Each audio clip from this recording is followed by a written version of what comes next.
عبد الرحمن بن خالد نے بیان کیا، ان سے ابن شہاب نے، ان سے حضرت علی بن حسین زین العابدین نے کہ نبی کریم صلی اللہ علیہ وسلم کی زوجہ مطہرہ حضرت صفیہ رضی اللہ عنہا نے انہیں خبر دی کہ وہ نبی کریم صلی اللہ علیہ وسلم کی خدمت میں ملنے کے لیے حاضر ہوئیں۔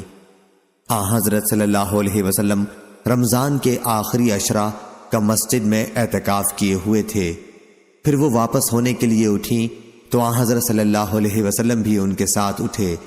جب حضرت صلی اللہ علیہ وسلم اپنی زوجہ مطہرہ حضرت ام سلمہ رضی اللہ عنہا کے دروازے کے قریب پہنچے جو مسجد نبوی کے دروازے سے ملا ہوا تھا، تو دو انصاری صحابی اسید بن حضیر رضی اللہ عنہ اور عباد بن بشر رضی اللہ عنہ وہاں سے گزرے اور حضرت صلی اللہ علیہ وسلم کو انہوں نے سلام کیا اور آگے بڑھنے لگے، لیکن حضرت صلی اللہ علیہ وسلم نے ان سے فرمایا، ذرا ٹھہر جاؤ، میرے ساتھ میری بیوی صفیہ رضی اللہ عنہا ہے، یعنی کوئی دوسرا نہیں۔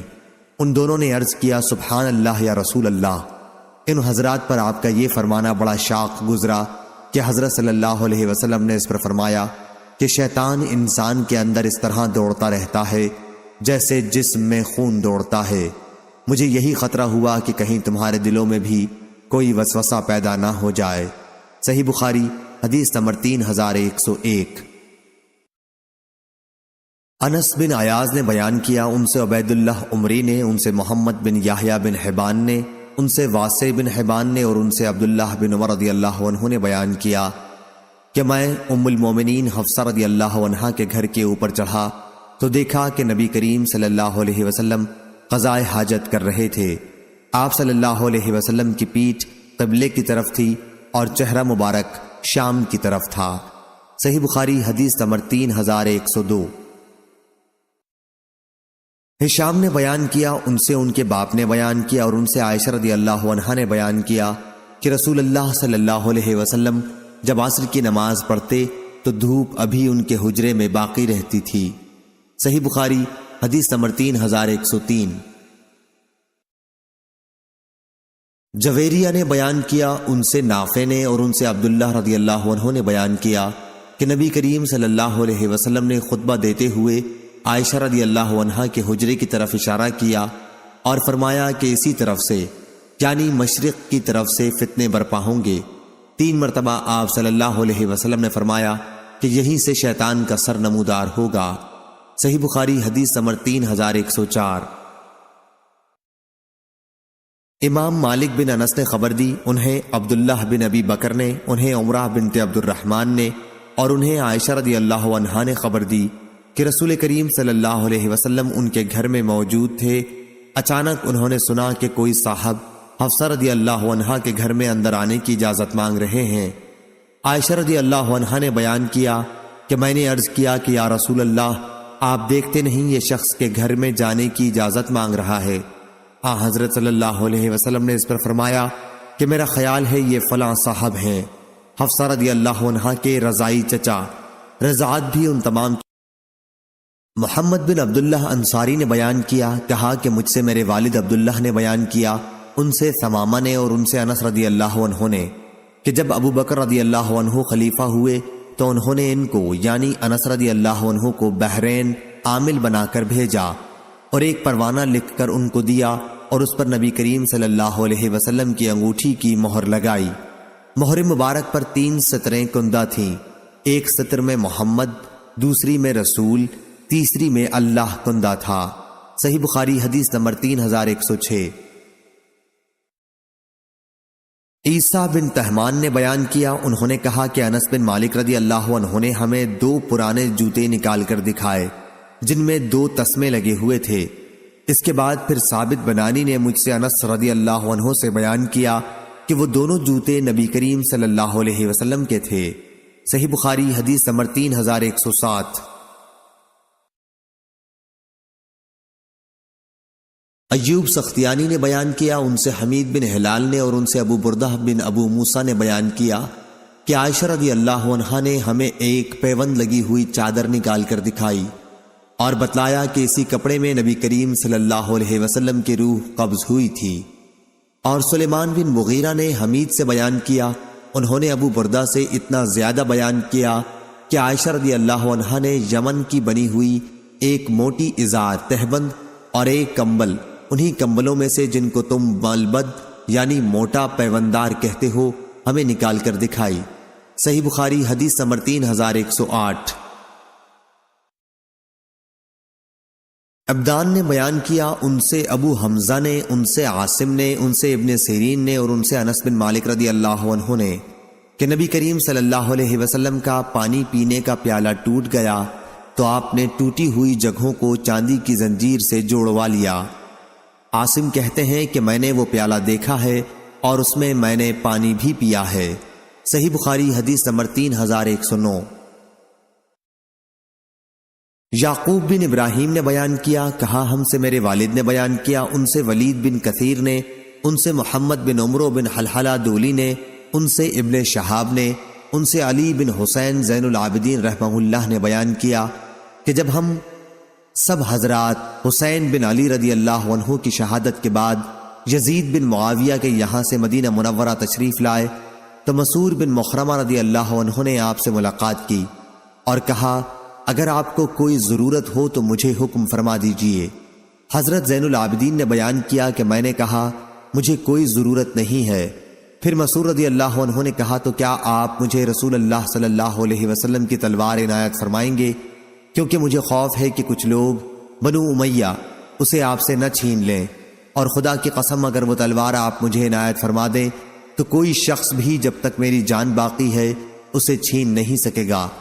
پھر مسعور رضی اللہ عنہ نے ایک قصہ بیان کیا کہ علی بن ابی طالب رضی اللہ عنہ نے حضرت فاطمہ رضی اللہ عنہا کی موجودگی میں ابو جہل کی ایک بیٹی جمیلہ نامی کو پیغام نکاح دے دیا تھا۔ میں نے خود سنا کہ اسی مسئلے پر رسول اللہ صلی اللہ علیہ وسلم نے اپنے اسی منبر پر کھڑے ہو کر صحابہ کو خطاب فرمایا۔ میں اس وقت بالغ تھا۔ آپ صلی اللہ علیہ وسلم نے خطبے میں فرمایا کہ فاطمہ مجھ سے ہے اور مجھے ڈر ہے کہ کہیں وہ اس رشتے کی وجہ سے کسی گناہ میں نہ پڑ جائے کہ اپنے دین میں وہ کسی فتنے میں مبتلا ہو۔ اس کے بعد حضرت صلی اللہ علیہ وسلم نے خاندان بن عبد شمس کے ایک اپنے داماد عاص بن ربی کا ذکر کیا اور دامادی سے متعلق آپ نے ان کی تعریف کی۔ آپ نے فرمایا کہ انہوں نے مجھ سے جو بات کہی سچ کہی، جو وعدہ کیا اسے پورا کیا۔ میں کسی حلال یعنی نکاح ثانی کو حرام نہیں کر سکتا اور نہ کسی حرام کو حلال بناتا ہوں، لیکن اللہ کی قسم رسول اللہ صلی اللہ علیہ وسلم کی بیٹی اور اللہ کے دشمن کی بیٹی ایک ساتھ جمع نہیں ہوں گی۔ صحیح بخاری حدیث نمبر 3110۔ سفیان بن عینہ نے بیان کیا، ان سے محمد بن سوقہ نے، ان سے منظر بن یعلی نے اور ان سے محمد بن حنفیہ نے، انہوں نے کہا کہ اگر حضرت علی رضی اللہ عنہ حضرت عثمان رضی اللہ عنہ کو برا کہنے والے ہوتے تو اس دن ہوتے جب کچھ لوگ حضرت عثمان رضی اللہ عنہ کے عاملوں کی جو زکوٰۃ وصول کرتے تھے شکایت کرنے ان کے پاس آئے۔ انہوں نے مجھ سے کہا عثمان رضی اللہ عنہ کے پاس جا اور یہ زکوٰۃ کا پروانہ لے جا، ان سے کہنا کہ یہ پروانہ حضرت صلی اللہ علیہ وسلم کا لکھوایا ہوا ہے، تم اپنے عاملوں کو حکم دو کہ وہ اسی کے مطابق عمل کریں۔ چنانچہ میں اسے لے کر حضرت عثمان رضی اللہ عنہ کی خدمت میں حاضر ہوا اور انہیں پیغام پہنچا دیا، لیکن انہوں نے فرمایا کہ ہمیں اس کی کوئی ضرورت نہیں کیونکہ ہمارے پاس اس کی نقل موجود ہے۔ میں نے جا کر حضرت علی رضی اللہ عنہ سے یہ واقعہ بیان کیا تو انہوں نے فرمایا کہ اچھا پھر اس پروانے کو جہاں سے اٹھایا ہے وہیں رکھ دو۔ صحیح بخاری حدیث نمبر 3111۔ سفیان نے بیان کیا، انہوں نے کہا ہم سے محمد بن سوقہ نے کہا کہ میں نے منظر ثوری سے سنا، وہ محمد بن حنفیہ سے بیان کرتے تھے کہ میرے والد علی رضی اللہ عنہ نے مجھ کو کہا کہ یہ پروانہ عثمان رضی اللہ عنہ کو لے جا کر دے آؤ، اس میں زکوٰۃ سے متعلق رسول اللہ صلی اللہ علیہ وسلم کے بیان کردہ احکامات درج ہیں۔ صحیح بخاری حدیث نمبر 3112۔ حکم نے خبر دی، کہا کہ میں نے ابن ابی لیلہ سے سنا، کہا مجھ سے حضرت علی رضی اللہ عنہ نے بیان کیا کہ حضرت فاطمہ رضی اللہ عنہ کو چکی پیسنے کی بہت تکلیف ہوتی، پھر انہیں معلوم ہوا کہ رسول اللہ صلی اللہ علیہ وسلم کے پاس کچھ قیدی آئے ہیں، اس لیے وہ بھی ان میں سے ایک لونڈی یا غلام کی درخواست لے کر حاضر ہوئیں، لیکن حضرت صلی اللہ علیہ وسلم موجود نہیں تھے۔ وہ حضرت عائشہ رضی اللہ عنہا سے اس کے متعلق کہہ کر واپس چلی آئیں۔ پھر جب حضرت صلی اللہ علیہ وسلم تشریف لائے تو حضرت عائشہ رضی اللہ عنہا نے آپ صلی اللہ علیہ وسلم کے سامنے ان کی درخواست پیش کر دی۔ حضرت علی رضی اللہ عنہ کہتے ہیں کہ اسے سن کر حضرت صلی اللہ علیہ وسلم ہمارے یہاں رات ہی کو تشریف لائے۔ جب ہم اپنے بستروں پر لیٹ چکے تھے، جب ہم نے حضرت صلی اللہ علیہ وسلم کو دیکھا تو ہم کھڑے ہونے لگے، تو آپ صلی اللہ علیہ وسلم نے فرمایا کہ جس طرح ہو ویسے ہی لیٹے رہو۔ پھر آپ صلی اللہ علیہ وسلم میرے اور فاطمہ رضی اللہ عنہ کے بیچ میں بیٹھ گئے اور اتنے قریب ہو گئے کہ میں نے آپ صلی اللہ علیہ وسلم کے دونوں قدموں کی ٹھنڈک اپنے سینے پر پائی۔ اس کے بعد آپ صلی اللہ علیہ وسلم نے فرمایا، جو کچھ تم لوگوں نے لونڈی یا غلام مانگے ہیں میں تمہیں اس سے بہتر بات کیوں نہ بتاؤں۔ جب تم دونوں اپنے بستر پر لیٹ جاؤ تو سونے سے پہلے اللہ اکبر 34 مرتبہ اور الحمدللہ 33 مرتبہ اور سبحان اللہ 33 مرتبہ پڑھ لیا کرو، یہ عمل بہتر ہے اس سے جو تم دونوں نے مانگا ہے۔ صحیح بخاری حدیث نمبر 3113۔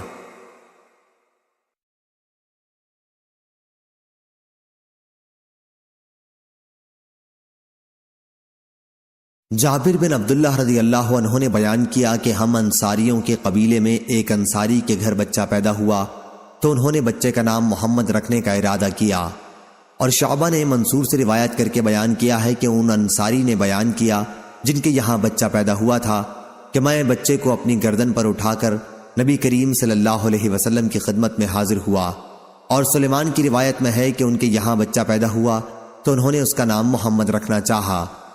حضرت صلی اللہ علیہ وسلم نے اس پر فرمایا کہ میرے نام پر نام رکھو، لیکن میری کنیت ابو القاسم پر کنیت نہ رکھنا، کیونکہ مجھے تقسیم کرنے والا قاسم بنایا گیا ہے، میں تم میں تقسیم کرتا ہوں۔ اور حسین نے اپنی روایت میں یوں بیان کیا کہ کہا مجھے تقسیم کرنے والا قاسم بنا کر بھیجا گیا ہے، میں تم میں تقسیم کرتا ہوں۔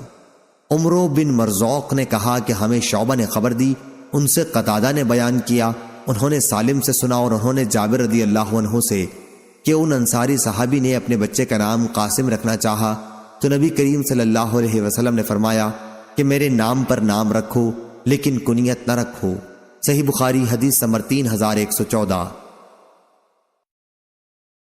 سفیان ثوری نے بیان کیا، ان سے عامش نے، ان سے سالم بن ابو الجعد نے، اور ان سے جابر بن عبداللہ انصاری رضی اللہ عنہ نے بیان کیا کہ ہمارے قبیلہ میں ایک کے یہاں بچہ پیدا ہوا تو انہوں نے اس کا نام قاسم رکھا۔ انصار کہنے لگے کہ ہم تمہیں ابو القاسم کہہ کر کبھی نہیں پکاریں گے اور ہم تمہاری آنکھ ٹھنڈی نہیں کریں گے۔ یہ سن کر وہ انصاری حضرت صلی اللہ علیہ وسلم کے پاس آیا اور عرض کی، یا رسول اللہ صلی اللہ علیہ وسلم، میرے گھر ایک بچہ پیدا ہوا ہے، میں نے اس کا نام قاسم رکھا ہے۔ تو انصار کہتے ہیں کہ ہم تیری کنیت ابو القاسم نہیں پکاریں گے اور تیری آنکھ ٹھنڈی نہیں کریں گے۔ آپ صلی اللہ علیہ وسلم نے فرمایا، انصار نے ٹھیک کہا ہے، میرے نام پر نام رکھو لیکن میری کنیت مت رکھو، کیونکہ قاسم میں ہوں۔ صحیح بخاری حدیث نمبر 3115۔ حبان بن موسیٰ نے بیان کیا، کہا ہم سے عبداللہ بن مبارک نے، انہیں یونس نے، انہیں زہری نے، انہیں حمید بن عبد الرحمن نے، انہوں نے معاویہ رضی اللہ عنہ سے سنا، آپ نے بیان کیا کہ رسول اللہ صلی اللہ علیہ وسلم نے فرمایا، جس کے ساتھ اللہ تعالی بھلائی چاہتا ہے اسے دین کی سمجھ دے دیتا ہے، اور دینے والا تو اللہ ہی ہے، میں تو صرف تقسیم کرنے والا ہوں، اور اپنے دشمنوں کے مقابلے میں یہ امت مسلمہ ہمیشہ غالب رہے گی تاکہ اللہ کا حکم قیامت آ جائے، اور اس وقت بھی وہ غالب ہی ہوں گے۔ صحیح بخاری حدیث نمبر 3116۔ ہلال نے بیان کیا، ان سے عبد الرحمن بن ابی عمرہ نے، اور ان سے ابو ہریرہ رضی اللہ عنہ نے کہ رسول اللہ صلی اللہ علیہ وسلم نے فرمایا، نہ میں تمہیں کوئی چیز دیتا ہوں نہ تم سے کسی چیز کو روکتا ہوں، میں تو صرف تقسیم کرنے والا ہوں، جہاں جہاں کا مجھے حکم ہوتا ہے بس وہیں رکھ دیتا ہوں۔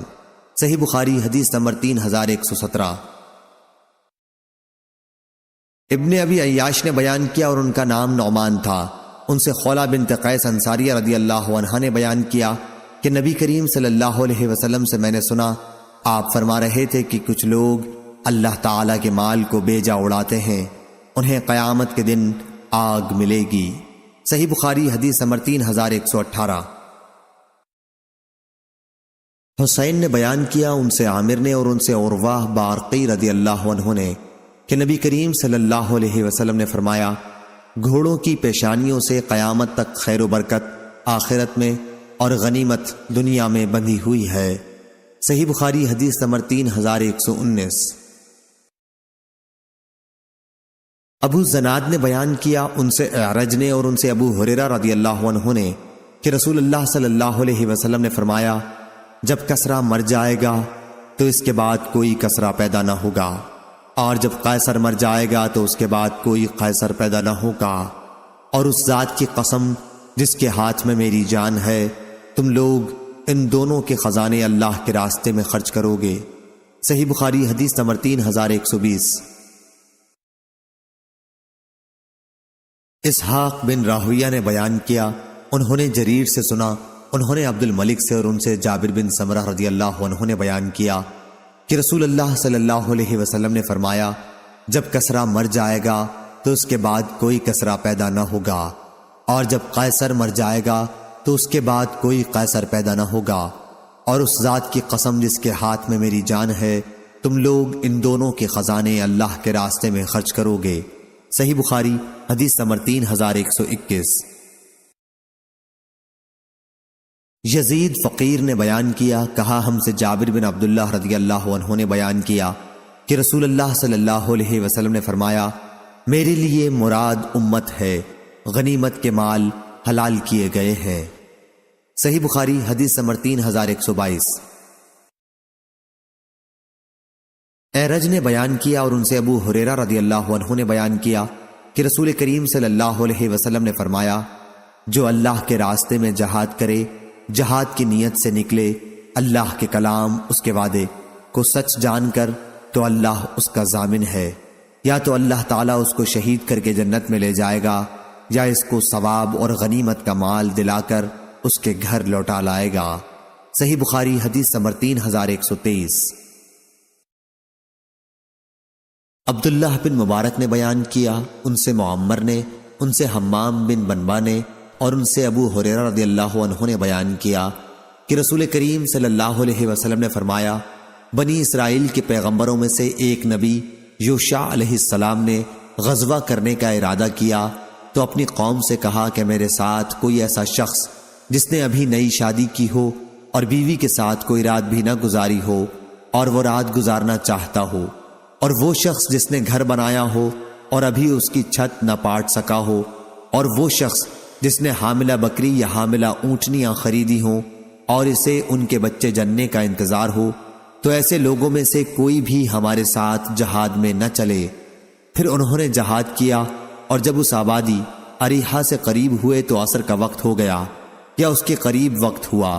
انہوں نے سورج سے فرمایا کہ تو بھی خدا کا تابع فرمان ہے اور میں بھی اس کا تابع فرمان ہوں، اے اللہ ہمارے لیے اسے اپنی جگہ پر روک دے۔ چنانچہ سورج رک گیا یہاں تک کہ اللہ تعالیٰ نے انہیں فتح عنایت فرمائی۔ پھر انہوں نے اموال غنیمت کو جمع کیا اور آگ اسے جلانے کے لیے آئی لیکن جلا نہ سکی۔ اس نبی نے فرمایا کہ تم میں سے کسی نے مال غنیمت میں چوری کی ہے، اس لیے ہر قبیلے کا ایک آدمی آ کر میرے ہاتھ پر بیعت کرے۔ جب بیعت کرنے لگے تو ایک قبیلے کے شخص کا ہاتھ ان کے ہاتھ کے ساتھ چمٹ گیا۔ انہوں نے فرمایا کہ چوری تمہارے ہی قبیلے والوں نے کی ہے، اب تمہارے قبیلے کے سب لوگ آئیں اور بیعت کریں۔ چنانچہ اس قبیلے کے 2 یا 3 آدمیوں کا ہاتھ اس طرح ان کے ہاتھ سے چمٹ گیا تو آپ نے فرمایا کہ چوری تم ہی لوگوں نے کی ہے۔ آخر چوری مان لی گئی، اور وہ لوگ گائے کے سر کی طرح سونے کا ایک سر لائے جو غنیمت میں سے چرا لیا گیا تھا، اور اسے مال غنیمت میں رکھ دیا۔ تب آگ آئی اور اسے جلا گئی۔ پھر غنیمت اللہ تعالیٰ نے ہمارے لیے جائز قرار دے دی، ہماری کمزوری اور عاجزی کو دیکھا، اس لیے ہمارے واسطے حلال قرار دے دی۔ صحیح بخاری حدیث نمبر 3124۔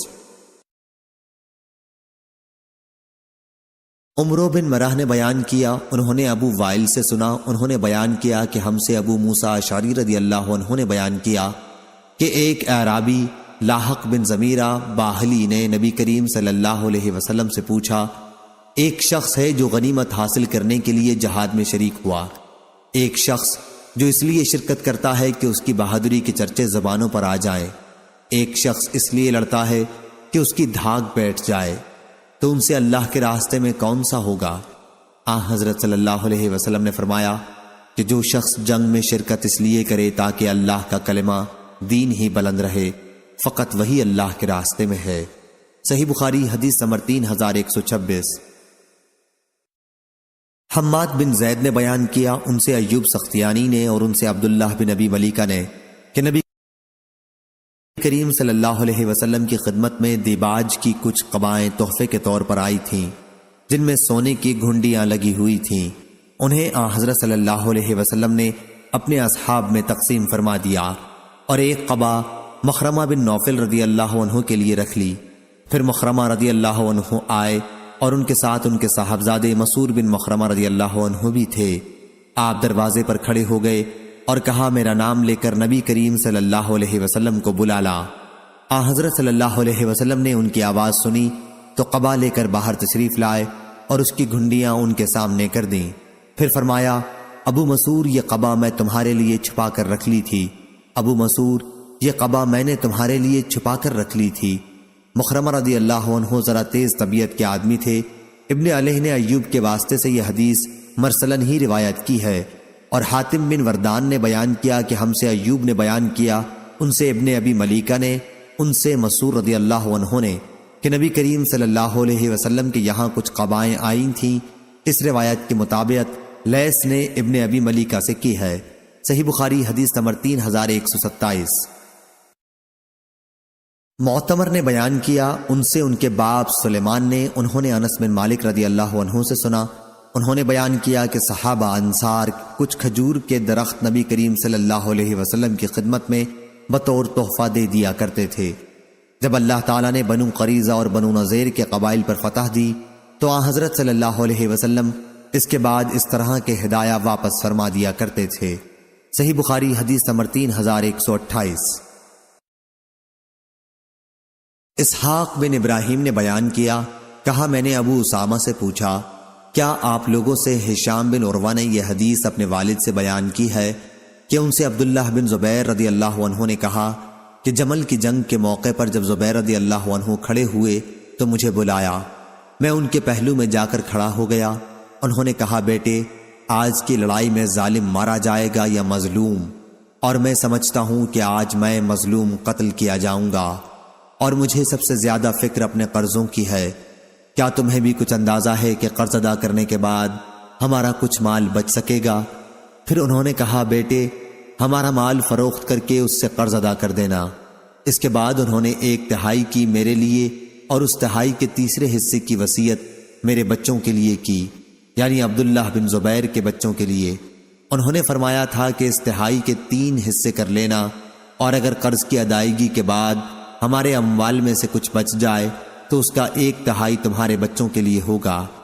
ہشام راوی نے بیان کیا کہ عبداللہ رضی اللہ عنہ کے بعض لڑکے زبیر رضی اللہ عنہ کے لڑکوں کے ہم عمر تھے، جیسے خبیب اور عباد، اور زبیر رضی اللہ عنہ کے اس وقت 9 لڑکے اور 9 لڑکیاں تھیں۔ عبداللہ بن زبیر رضی اللہ عنہ نے بیان کیا کہ پھر زبیر رضی اللہ عنہ مجھے اپنے قرض کے سلسلے میں وصیت کرنے لگے اور فرمانے لگے کہ بیٹا، اگر قرض ادا کرنے سے عاجز ہو جائے تو میرے مالک و مولا سے اس میں مدد چاہنا۔ عبداللہ رضی اللہ عنہ نے بیان کیا کہ قسم اللہ کی میں ان کی بات نہ سمجھ سکا۔ میں نے پوچھا کہ بابا، آپ کے مولا کون ہیں؟ انہوں نے فرمایا کہ اللہ پاک۔ عبداللہ رضی اللہ عنہ نے بیان کیا، قسم اللہ کی، قرض ادا کرنے میں جو بھی دشواری سامنے آئی تو میں نے اسی طرح دعا کی کہ اے زبیر کے مولا، ان کی طرف سے ان کا قرض ادا کرا دے، اور ادائیگی کی صورت پیدا ہو جاتی تھی۔ چنانچہ جب زبیر رضی اللہ عنہ اسی موقع پر شہید ہو گئے تو انہوں نے ترکے میں درہم و دینار نہیں چھوڑے، بلکہ ان کا ترکہ کچھ تو اراضی کی صورت میں تھا اور اسی میں غابہ کی زمین بھی شامل تھی۔ 11 مکانات مدینہ میں تھے، 2 مکان بصرہ میں تھے، 1 مکان کوفہ میں تھا اور 1 مصر میں تھا۔ عبداللہ نے بیان کیا کہ ان پر جو اتنا سارا قرض ہو گیا تھا، اس کی صورت یہ ہوئی تھی کہ جب ان کے پاس کوئی شخص اپنا مال لے کر امانت رکھنے آتا تو آپ اسے کہتے کہ نہیں، البتہ اسی صورت میں رکھ سکتا ہوں کہ یہ میرے ذمے بطور قرض رہے، کیونکہ مجھے اس کے ضائع ہو جانے کا بھی خوف ہے۔ حضرت زبیر رضی اللہ عنہ کسی علاقے کے امیر کبھی نہیں بنے تھے، نہ وہ خراج وصول کرنے پر کبھی مقرر ہوئے اور نہ کوئی دوسرا عہدہ انہوں نے قبول کیا۔ البتہ انہوں نے رسول اللہ صلی اللہ علیہ وسلم کے ساتھ اور ابو بکر و عمر اور عثمان رضی اللہ عنہم کے ساتھ جہادوں میں شرکت کی تھی۔ عبداللہ بن زبیر رضی اللہ عنہ نے کہا کہ جب میں نے اس رقم کا حساب کیا جو ان پر قرض تھی تو اس کی تعداد 22 لاکھ تھی۔ بیان کیا کہ پھر حکیم بن حزام رضی اللہ عنہ عبداللہ بن زبیر رضی اللہ عنہ سے ملے تو دریافت فرمایا، بیٹے میرے دینی بھائی پر کتنا قرض رہ گیا ہے؟ عبداللہ رضی اللہ عنہ نے چھپانا چاہا اور کہہ دیا کہ 1 لاکھ۔ اس پر حکیم نے کہا، قسم اللہ کی میں تو نہیں سمجھتا کہ تمہارے پاس موجود سرمایے سے یہ قرض ادا ہو سکے گا۔ عبداللہ نے اب کہا کہ اگر قرض کی تعداد 22 لاکھ ہوئی پھر آپ کی کیا رائے ہوگی؟ انہوں نے فرمایا، پھر تو یہ قرض تمہاری برداشت سے بھی باہر ہے، خیر اگر کوئی دشواری پیش آئے تو مجھ سے کہنا۔ عبداللہ نے بیان کیا کہ حضرت زبیر نے غابہ کی جائیداد 1,70,000 میں خریدی تھی، لیکن عبداللہ نے وہ 16 لاکھ میں بیچی۔ پھر انہوں نے اعلان کیا کہ حضرت زبیر رضی اللہ عنہ پر جس کا قرض ہو وہ غابہ میں آ کر ہم سے مل لے۔ چنانچہ عبداللہ بن جعفر بن ابی طالب رضی اللہ عنہ آئے، ان کا زبیر پر 4 لاکھ روپیہ چاہیے تھا۔ انہوں نے تو یہی پیشکش کی کہ اگر تم چاہو تو میں یہ قرض چھوڑ سکتا ہوں، لیکن عبداللہ رضی اللہ عنہ نے کہا کہ نہیں۔ پھر انہوں نے کہا کہ اگر تم چاہو میں سارے قرض کی ادائیگی کے بعد لے لوں گا۔ عبداللہ نے اس پر بھی یہی کہا کہ تاخیر کی بھی کوئی ضرورت نہیں۔ آخر انہوں نے کہا کہ پھر اس زمین میں میرے حصے کا قطع مقرر کر دو۔ عبداللہ نے کہا کہ آپ اپنے قرض میں یہاں سے یہاں تک لے لیجئے۔ راوی نے بیان کیا کہ زبیر کی جائیداد اور مکانات وغیرہ بیچ کر ان کا قرض ادا کر دیا گیا اور سارے قرض کی ادائیگی ہو گئی۔ غابہ کی جائیداد میں 4.5 حصے ابھی بک نہیں سکے تھے، اس لیے عبداللہ رضی اللہ عنہ معاویہ رضی اللہ عنہ کے یہاں شام تشریف لے گئے۔ وہاں عمرو بن عثمان، منظر بن زبیر اور ابن زما بھی موجود تھے۔ معاویہ نے ان سے دریافت کیا کہ غابہ کی جائیداد کی قیمت کتنی طے ہوئی؟ انہوں نے بتایا کہ ہر حصے کی قیمت 1 لاکھ طے پائی تھی۔ معاویہ نے دریافت کیا کہ اب باقی کتنے حصے رہ گئے ہیں؟ انہوں نے بتایا کہ 4.5 حصے۔ اس پر منظر بن زبیر نے کہا، 1 حصہ 1 لاکھ میں لے لیتا ہوں۔ عمرو بن عثمان نے کہا کہ 1 حصہ 1 لاکھ میں لے لیتا ہوں۔ ابن زما نے کہا کہ 1 حصہ 1 لاکھ میں لے لیتا ہوں۔ اس کے بعد معاویہ رضی اللہ عنہ نے پوچھا کہ اب کتنے حصے باقی بچے ہیں؟ انہوں نے کہا کہ 1.5 حصہ۔ معاویہ نے کہا کہ پھر اسے میں 1.5 لاکھ میں لے لیتا ہوں۔ بیان کیا کہ عبداللہ بن جعفر نے اپنا حصہ بعد میں معاویہ رضی اللہ عنہ کو 6 لاکھ میں بیچ دیا۔ پھر جب عبداللہ بن زبیر رضی اللہ عنہ قرض کی ادائیگی کر چکے تو زبیر رضی اللہ عنہ کی اولاد نے کہا کہ اب ہماری میراث تقسیم کر دیجئے، لیکن عبداللہ رضی اللہ عنہ نے فرمایا کہ ابھی تمہاری میراث اس وقت تک تقسیم نہیں کر سکتا جب تک 4 سال تک ایام حج میں اعلان نہ کرا لوں کہ جس شخص کا بھی زبیر رضی اللہ عنہ پر قرض ہو وہ ہمارے پاس آئے اور قرض لے جائے۔ راوی نے بیان کیا کہ عبداللہ رضی اللہ عنہ نے اب ہر سال ایام حج میں اس کا اعلان کرانا شروع کیا، اور جب 4 سال گزر گئے تو عبداللہ نے ان کو میراث تقسیم کی۔ راوی نے بیان کیا کہ زبیر رضی اللہ عنہ کی 4 بیویاں تھیں اور عبداللہ رضی اللہ عنہ نے وصیت کے مطابق 1/3 حصہ بچی ہوئی رقم میں سے نکال لیا تھا۔ پھر بھی ہر بیوی کے حصے میں 12 لاکھ کی رقم آئی اور کل جائیداد حضرت زبیر رضی اللہ عنہ کی 5 کروڑ 2 لاکھ ہوئی۔ صحیح بخاری حدیث نمبر 3129۔ عثمان بن موہب نے بیان کیا اور ان سے ابن عمر رضی اللہ عنہ نے کہ حضرت عثمان رضی اللہ عنہ بدر کی لڑائی میں شریک نہ ہو سکے تھے۔ ان کے نکاح میں رسول کریم صلی اللہ علیہ وسلم کی ایک صاحبزادی تھیں اور وہ بیمار تھیں۔ ان سے نبی کریم صلی اللہ علیہ وسلم نے فرمایا کہ تمہیں بھی اتنا ہی ثواب ملے گا جتنا بدر میں شریک ہونے والے کسی شخص کو، اور اتنا ہی حصہ بھی ملے گا۔ صحیح بخاری حدیث نمبر 3130۔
ابو قلابہ نے بیان کیا اور ایوب نے ایک دوسری سند کے ساتھ اس طرح روایت کی ہے کہ مجھ سے قاسم بن عاصم کلیبی نے بیان کیا اور کہا کہ قاسم کی حدیث ابو قلابہ کی حدیث کی بنسبت مجھے زیادہ اچھی طرح یاد ہے۔ زہدم سے انہوں نے بیان کیا کہ ہم ابو موسیٰ اشعری رضی اللہ عنہ کی مجلس میں حاضر تھے، کھانا لایا گیا اور وہاں مرغی کا ذکر ہونے لگا۔ بنی تیم اللہ کے ایک آدمی سرخ رنگ والے وہاں موجود تھے، غالباً موالی میں سے تھے۔ انہیں بھی ابو موسیٰ رضی اللہ عنہ نے کھانے پر بلایا۔ وہ کہنے لگے کہ میں نے مرغی کو گندی چیزیں کھاتے ایک مرتبہ دیکھا تھا تو مجھے بڑی نفرت ہوئی اور میں نے قسم کھا لی کہ اب کبھی مرغی کا گوشت نہ کھاؤں گا۔ حضرت ابو موسیٰ رضی اللہ عنہ نے کہا کہ قریب آ جاؤ، تمہاری قسم پر میں تم سے ایک حدیث اس سلسلے کی بیان کرتا ہوں۔ قبیلہ اشعر کے چند لوگوں کو ساتھ لے کر میں نبی کریم صلی اللہ علیہ وسلم کی خدمت میں غزوہ تبوک کے لیے حاضر ہوا اور سواری کی درخواست کی۔ حضرت صلی اللہ علیہ وسلم نے فرمایا، اللہ کی قسم میں تمہارے لیے سواری کا انتظام نہیں کر سکتا، کیونکہ میرے پاس کوئی ایسی چیز نہیں ہے جو تمہاری سواری کے کام آ سکے۔ پھر حضرت صلی اللہ علیہ وسلم کی خدمت میں غنیمت کے کچھ اونٹ آئے تو آپ صلی اللہ علیہ وسلم نے ہمارے متعلق دریافت فرمایا اور فرمایا کہ قبیلہ اشعر کے لوگ کہاں ہیں؟ چنانچہ آپ صلی اللہ علیہ وسلم نے 5 اونٹ ہمیں دیے جانے کا حکم صادر فرمایا، خوب موٹے تازے اور فربا۔ جب ہم چلنے لگے تو ہم نے آپس میں کہا کہ جو نامناسب طریقہ ہم نے اختیار کیا اس سے حضرت صلی اللہ علیہ وسلم کے ستیے میں ہمارے لیے کوئی برکت نہیں ہو سکتی۔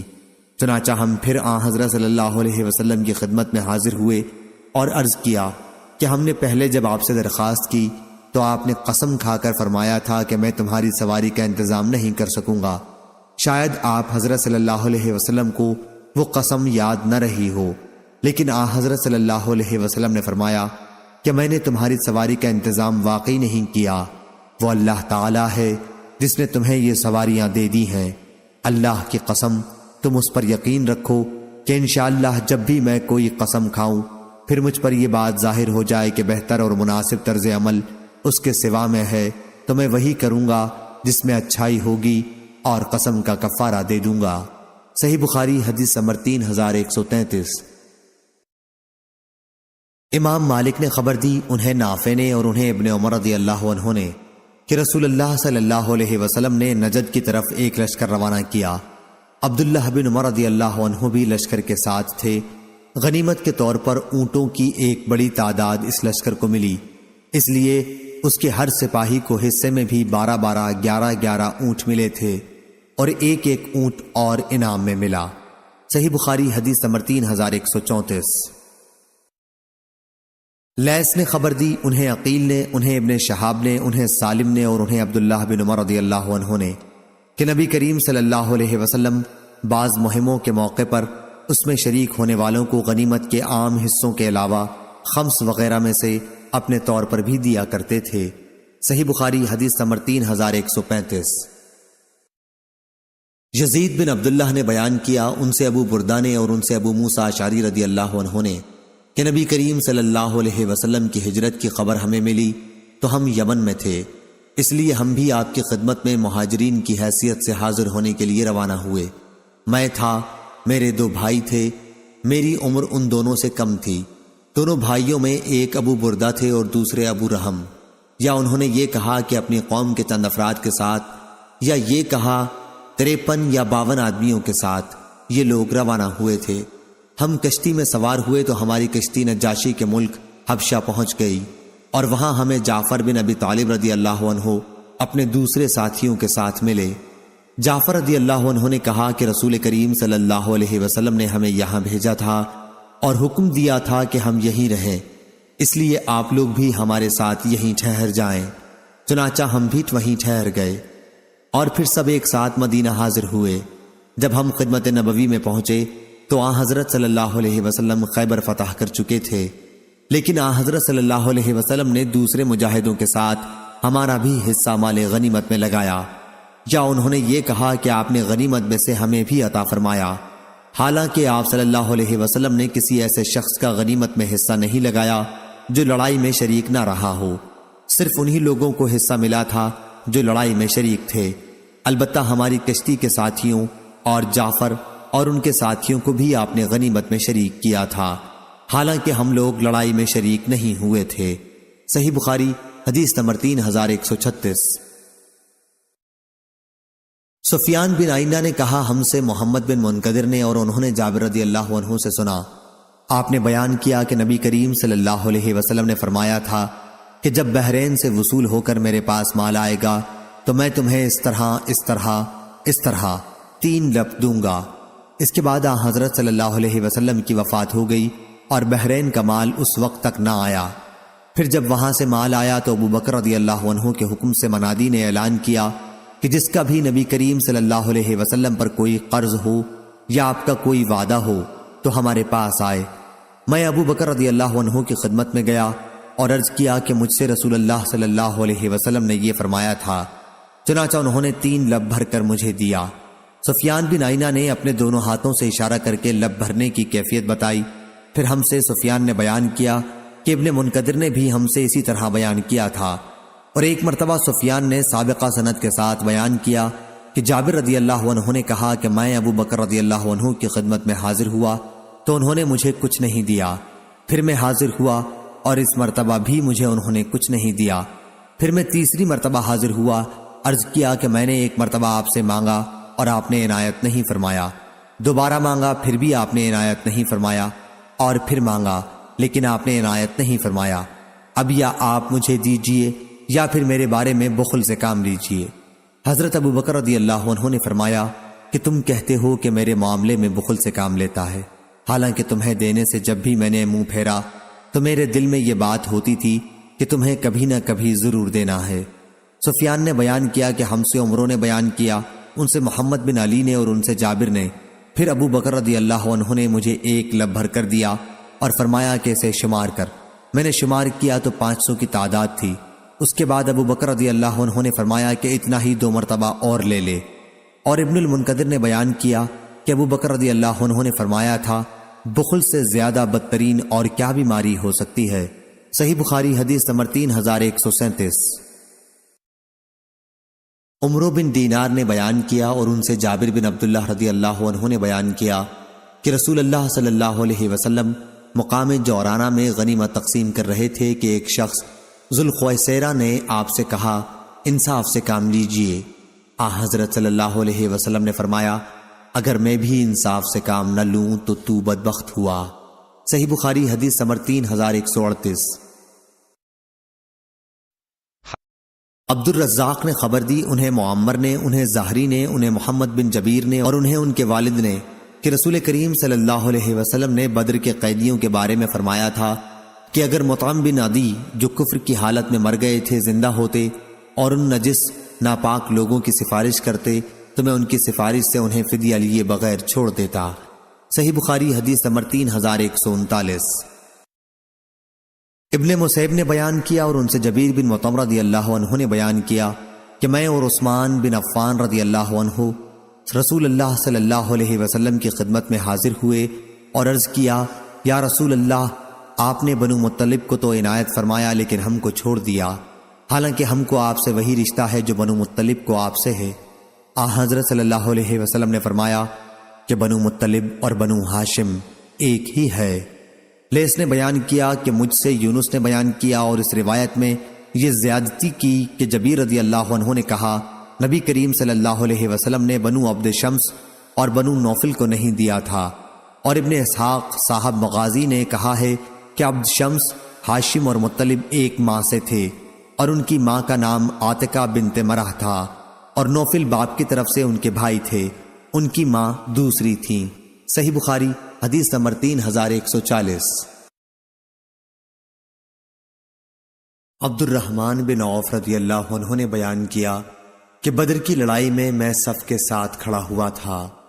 میں نے جو دائیں بائیں جانب دیکھا تو میرے دونوں طرف قبیلہ انصار کے 2 عمر لڑکے تھے۔ میں نے آرزو کی کاش میں ان سے زبردست زیادہ عمر والوں کے بیچ میں ہوتا۔ ایک نے میری طرف اشارہ کیا اور پوچھا، چچا آپ ابو جہل کو بھی پہچانتے ہیں؟ میں نے کہا کہ ہاں، لیکن بیٹے تم لوگوں کو اس سے کیا کام ہے؟ لڑکے نے جواب دیا، مجھے معلوم ہوا ہے کہ وہ رسول اللہ صلی اللہ علیہ وسلم کو گالیاں دیتا ہے۔ اس ذات کی قسم جس کے ہاتھ میں میری جان ہے، اگر مجھے وہ مل گیا تو اس وقت تک میں اس سے جدا نہ ہوں گا جب تک ہم میں سے کوئی جس کی قسمت میں پہلے مرنا ہوگا مر نہ جائے۔ مجھے اس پر بڑی حیرت ہوئی۔ پھر دوسرے نے اشارہ کیا اور وہی باتیں اس نے بھی کہیں۔ ابھی چند منٹ ہی گزرے تھے کہ مجھے ابو جہل دکھائی دیا جو لوگوں میں کفار کے لشکر میں گھومتا پھر رہا تھا۔ میں نے ان لڑکوں سے کہا کہ جس کے متعلق تم لوگ مجھ سے پوچھ رہے تھے وہ سامنے پھرتا ہوا نظر آ رہا ہے۔ دونوں نے اپنی تلواریں سنبھالی اور اس پر جھپٹ پڑے اور حملہ کر کے اسے قتل کر ڈالا۔ اس کے بعد رسول کریم صلی اللہ علیہ وسلم کی خدمت میں حاضر ہو کر آپ کو خبر دی۔ حضرت صلی اللہ علیہ وسلم نے پوچھا کہ تم دونوں میں سے کس نے اسے مارا ہے؟ دونوں نوجوانوں نے کہا کہ میں نے قتل کیا ہے۔ اس لیے آپ نے ان سے پوچھا کہ کیا اپنی تلواریں تم نے صاف کر لی ہیں؟ انہوں نے عرض کیا کہ نہیں۔ پھر حضرت صلی اللہ علیہ وسلم نے دونوں تلواروں کو دیکھا اور فرمایا کہ تم دونوں ہی نے اسے مارا ہے اور اس کا سارا سامان معاذ بن عمرو بن جموح کو ملے گا۔ وہ دونوں نوجوان معاذ بن عفرہ اور معاذ بن عمرو بن جموح تھے۔ محمد نے کہا کہ یوسف نے صالح سے سنا اور ابراہیم نے اپنے باپ سے سنا۔ صحیح بخاری حدیث نمبر 3141۔ ابو قتادہ رضی اللہ عنہ نے بیان کیا کہ غزوہ حنین کے سال ہم رسول اللہ صلی اللہ علیہ وسلم کے ساتھ روانہ ہوئے۔ پھر جب ہمارا دشمن سے سامنا ہوا تو ابتدا میں اسلامی لشکر ہارنے لگا۔ اتنے میں ہم نے دیکھا کہ مشرکین کے لشکر کا ایک شخص ایک مسلمان کے اوپر چڑھا ہوا ہے۔ اس لیے میں فوراً ہی گھوم پڑا اور اس کے پیچھے سے آ کر تلوار اس کی گردن پر ماری۔ اب وہ شخص مجھ پر ٹوٹ پڑا اور مجھے اتنی زور سے اس نے بھینچا کہ میری روح جیسے قبض ہونے کو تھی۔ آخر جب اس کو موت نے آ دبوچا تب کہیں جا کر اس نے مجھے چھوڑا۔ اس کے بعد مجھے عمر بن خطاب رضی اللہ عنہ ملے تو میں نے ان سے پوچھا کہ مسلمان اب کس حالت میں ہے؟ انہوں نے کہا کہ جو اللہ کا حکم تھا وہی ہوا، لیکن مسلمان ہارنے کے بعد پھر مقابلے پر سنبھل گئے تو نبی کریم صلی اللہ علیہ وسلم بیٹھ گئے اور فرمایا کہ جس نے بھی کسی کافر کو قتل کیا ہو اور اس پر وہ گواہ پیش کر دے تو مقتول کا سارا ساز و سامان اسے ہی ملے گا۔ ابو قتادہ نے کہا میں بھی کھڑا ہوا اور میں نے کہا کہ میری طرف سے کون گواہی دے گا، لیکن جب میری طرف سے کوئی نہ اٹھا تو میں بیٹھ گیا۔ پھر دوبارہ حضرت صلی اللہ علیہ وسلم نے فرمایا کہ آج جس نے کسی کافر کو قتل کیا اور اس پر اس کی طرف سے کوئی گواہ بھی ہو تو مقتول کا سارا سامان اسے ملے گا۔ اس مرتبہ پھر میں نے کھڑے ہو کر کہا کہ میری طرف سے کون گواہی دے گا، اور پھر مجھے بیٹھنا پڑا۔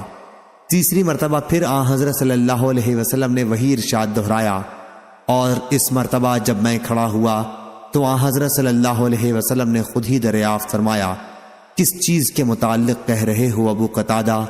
میں نے حضرت صلی اللہ علیہ وسلم کے سامنے سارا واقعہ بیان کر دیا تو ایک صاحب اسود بن خزائی اسلمی نے بتایا کہ ابو قتادہ سچ کہتے ہیں یا رسول اللہ، اور اس مقتول کا سامان میرے پاس محفوظ ہے، اور میرے حق میں انہیں راضی کر دیجئے کہ وہ مقتول کا سامان مجھ سے نہ لیں۔ لیکن ابو بکر صدیق رضی اللہ عنہ نے کہا کہ نہیں، اللہ کی قسم، اللہ کے ایک شیر کے ساتھ جو اللہ اور رسول کے لیے لڑے، حضرت صلی اللہ علیہ وسلم ایسا نہیں کریں گے کہ ان کا سامان تمہیں دے دیں۔ حضرت صلی اللہ علیہ وسلم نے فرمایا کہ ابو بکر نے سچ کہا ہے۔ پھر آپ نے سامان ابو قتادہ کو عطا فرمایا۔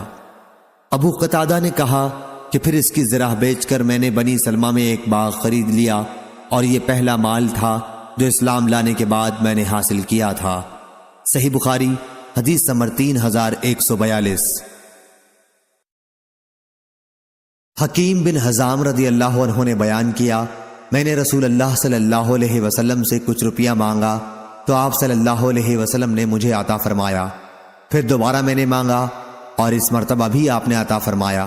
پھر ارشاد فرمایا حکیم، یہ مال دیکھنے میں سرسبز، بہت میٹھا اور مزیدار ہے، لیکن جو شخص اسے دل کی بے تمئی کے ساتھ لے اس کے مال میں تو برکت ہوتی ہے، اور جو شخص اسے لالچ اور حرص کے ساتھ لے تو اس کے مال میں برکت نہیں ہوتی، بلکہ اس کی مثال اس شخص جیسی ہے جو کھائے جاتا ہے لیکن اس کا پیٹ نہیں بھرتا، اور اوپر کا ہاتھ دینے والا نیچے کے ہاتھ لینے والے سے بہتر ہوتا ہے۔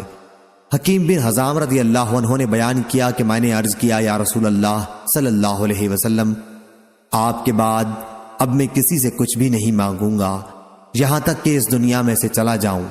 چنانچہ حضرت صلی اللہ علیہ وسلم کی وفات کے بعد حضرت ابو بکر رضی اللہ عنہ انہیں دینے کے لیے بلاتے، لیکن وہ اس میں سے ایک پیسہ بھی لینے سے انکار کر دیتے۔ پھر حضرت عمر رضی اللہ عنہ اپنے زمانہ خلافت میں انہیں دینے کے لیے بلاتے اور ان سے بھی لینے سے انہوں نے انکار کر دیا تھا۔ حضرت عمر رضی اللہ عنہ نے اس پر کہا کہ مسلمانوں، میں انہیں ان کا حق دیتا ہوں جو اللہ تعالیٰ نے فے کے مال سے ان کا حصہ مقرر کیا ہے، لیکن یہ اسے بھی قبول نہیں کرتے۔ حکیم بن حزام رضی اللہ عنہ کی وفات ہو گئی، لیکن حضرت صلی اللہ علیہ وسلم کے بعد انہوں نے کسی سے کوئی چیز نہیں لی۔ صحیح بخاری حدیث نمبر 3143۔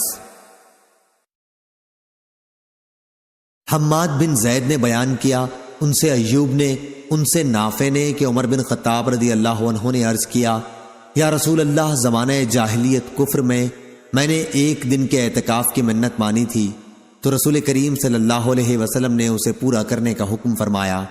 نافع نے بیان کیا کہ حنین کے قیدیوں میں سے عمر رضی اللہ عنہ کو 2 باندیاں ملی تھیں تو آپ نے انہیں مکے کے کسی گھر میں رکھا۔ انہوں نے بیان کیا کہ پھر حضرت صلی اللہ علیہ وسلم نے حنین کے قیدیوں پر احسان کیا اور سب کو مفت آزاد کر دیا تو گلیوں میں وہ دوڑنے لگے۔ عمر رضی اللہ عنہ نے کہا، عبداللہ دیکھو تو یہ کیا معاملہ ہے؟ انہوں نے بتایا کہ رسول کریم صلی اللہ علیہ وسلم نے ان پر احسان کیا ہے اور حنین کے تمام قیدی مفت آزاد کر دیے گئے ہیں۔ حضرت عمر رضی اللہ عنہ نے کہا کہ پھر جا ان دونوں لڑکیوں کو بھی آزاد کر دے۔ نافع نے کہا کہ رسول اللہ صلی اللہ علیہ وسلم نے مقام جارانہ سے عمرے کا احرام نہیں باندھا تھا۔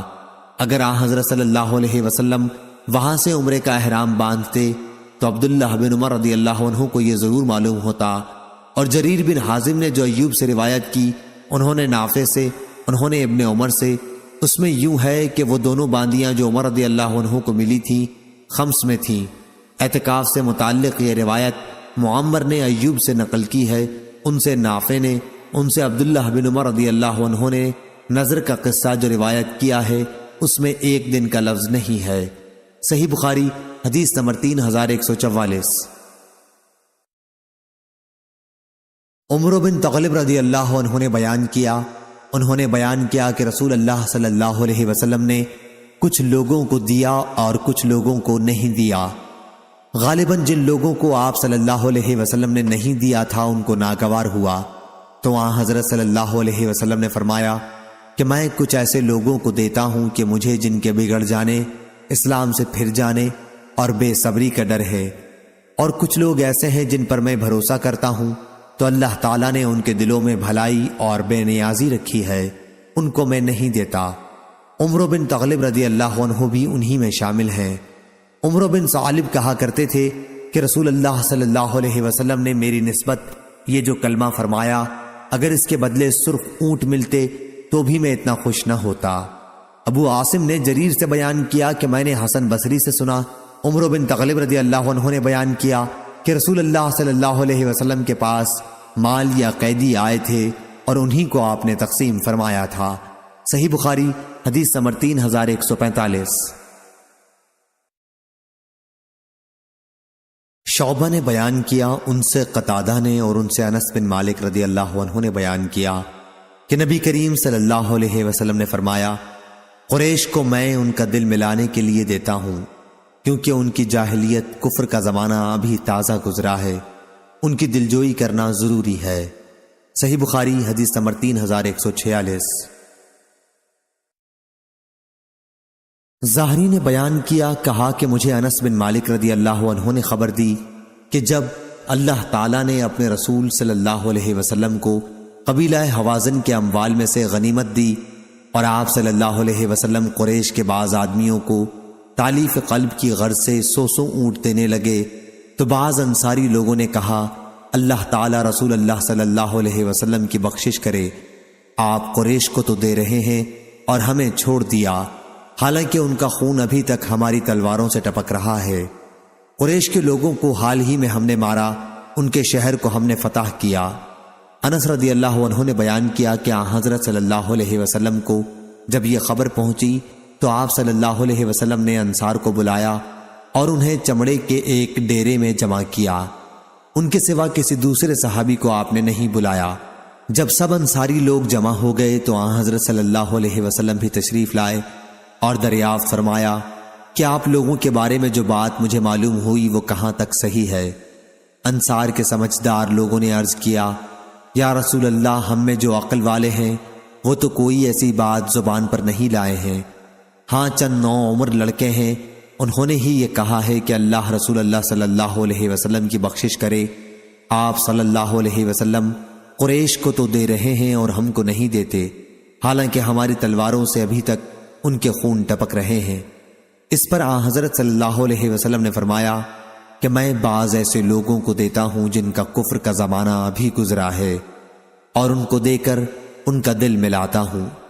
کیا تم اس پر خوش نہیں ہو کہ جب دوسرے لوگ مال و دولت لے کر واپس جا رہے ہوں گے تو تم لوگ اپنے گھروں کو رسول اللہ صلی اللہ علیہ وسلم کو لے کر واپس جا رہے ہوگے؟ اللہ کی قسم، تمہارے ساتھ جو کچھ واپس جا رہا ہے وہ اس سے بہتر ہے جو دوسرے لوگ اپنے ساتھ واپس لے جائیں گے۔ سب انصاریوں نے کہا، بے شک یا رسول اللہ صلی اللہ علیہ وسلم، ہم اس پر راضی اور خوش ہیں۔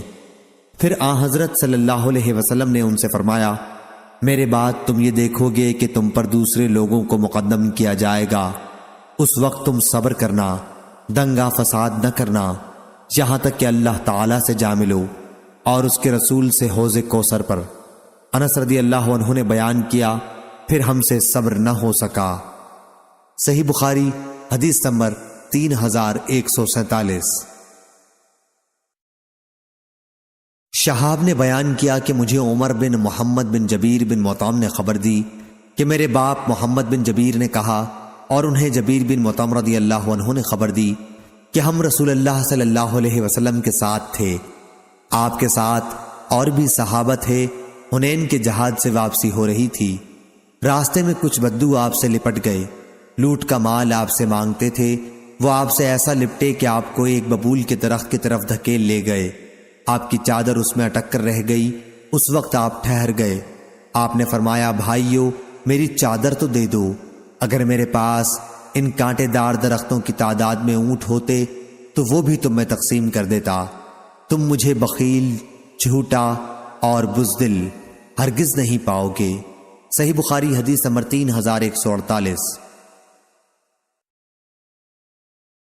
امام مالک نے بیان کیا، ان سے اسحاق بن عبداللہ نے اور ان سے انس بن مالک رضی اللہ عنہ نے بیان کیا کہ میں نبی کریم صلی اللہ علیہ وسلم کے ساتھ جا رہا تھا، آپ نجران کی بنی ہوئی چوڑے حاشیے کی ایک چادر اڑے ہوئے تھے، اتنے میں ایک دیہاتی نے آپ کو گھیر لیا اور زور سے آپ کو کھینچا، میں نے آپ کے شانے کو دیکھا، اس پر چادر کے کونے کا نشان پڑ گیا، ایسا کھینچا، پھر کہنے لگا، اللہ کا مال جو آپ کے پاس ہے اس میں سے کچھ مجھ کو دلائیے۔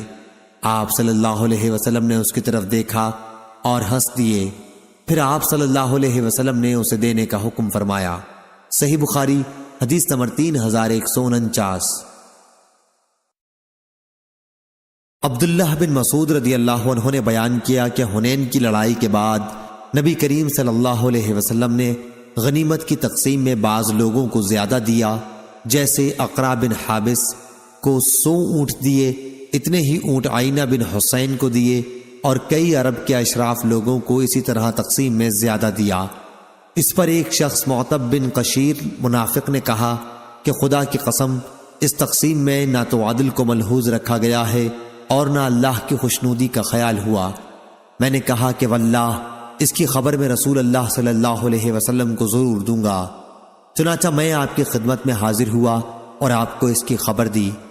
حضرت صلی اللہ علیہ وسلم نے سن کر فرمایا، اگر اللہ اور اس کا رسول صلی اللہ علیہ وسلم بھی عدل نہ کرے تو پھر کون عدل کرے گا؟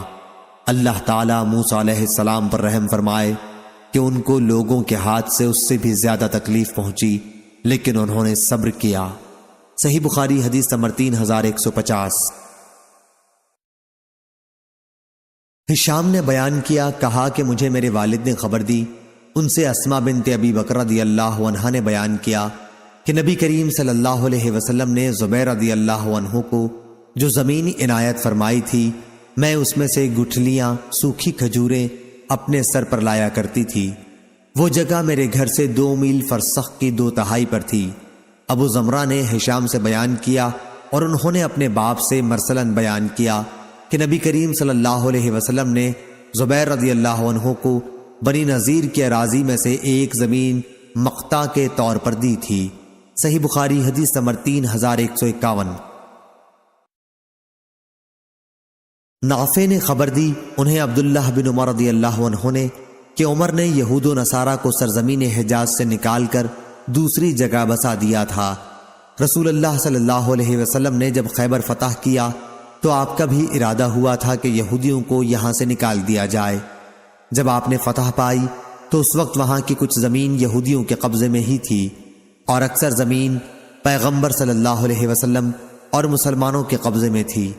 لیکن پھر یہودیوں نے حضرت صلی اللہ علیہ وسلم سے درخواست کی، آپ زمین انہی کے پاس رہنے دیں، وہ کھیتوں اور باغوں میں کام کیا کریں گے اور آدھی پیداوار لیں گے۔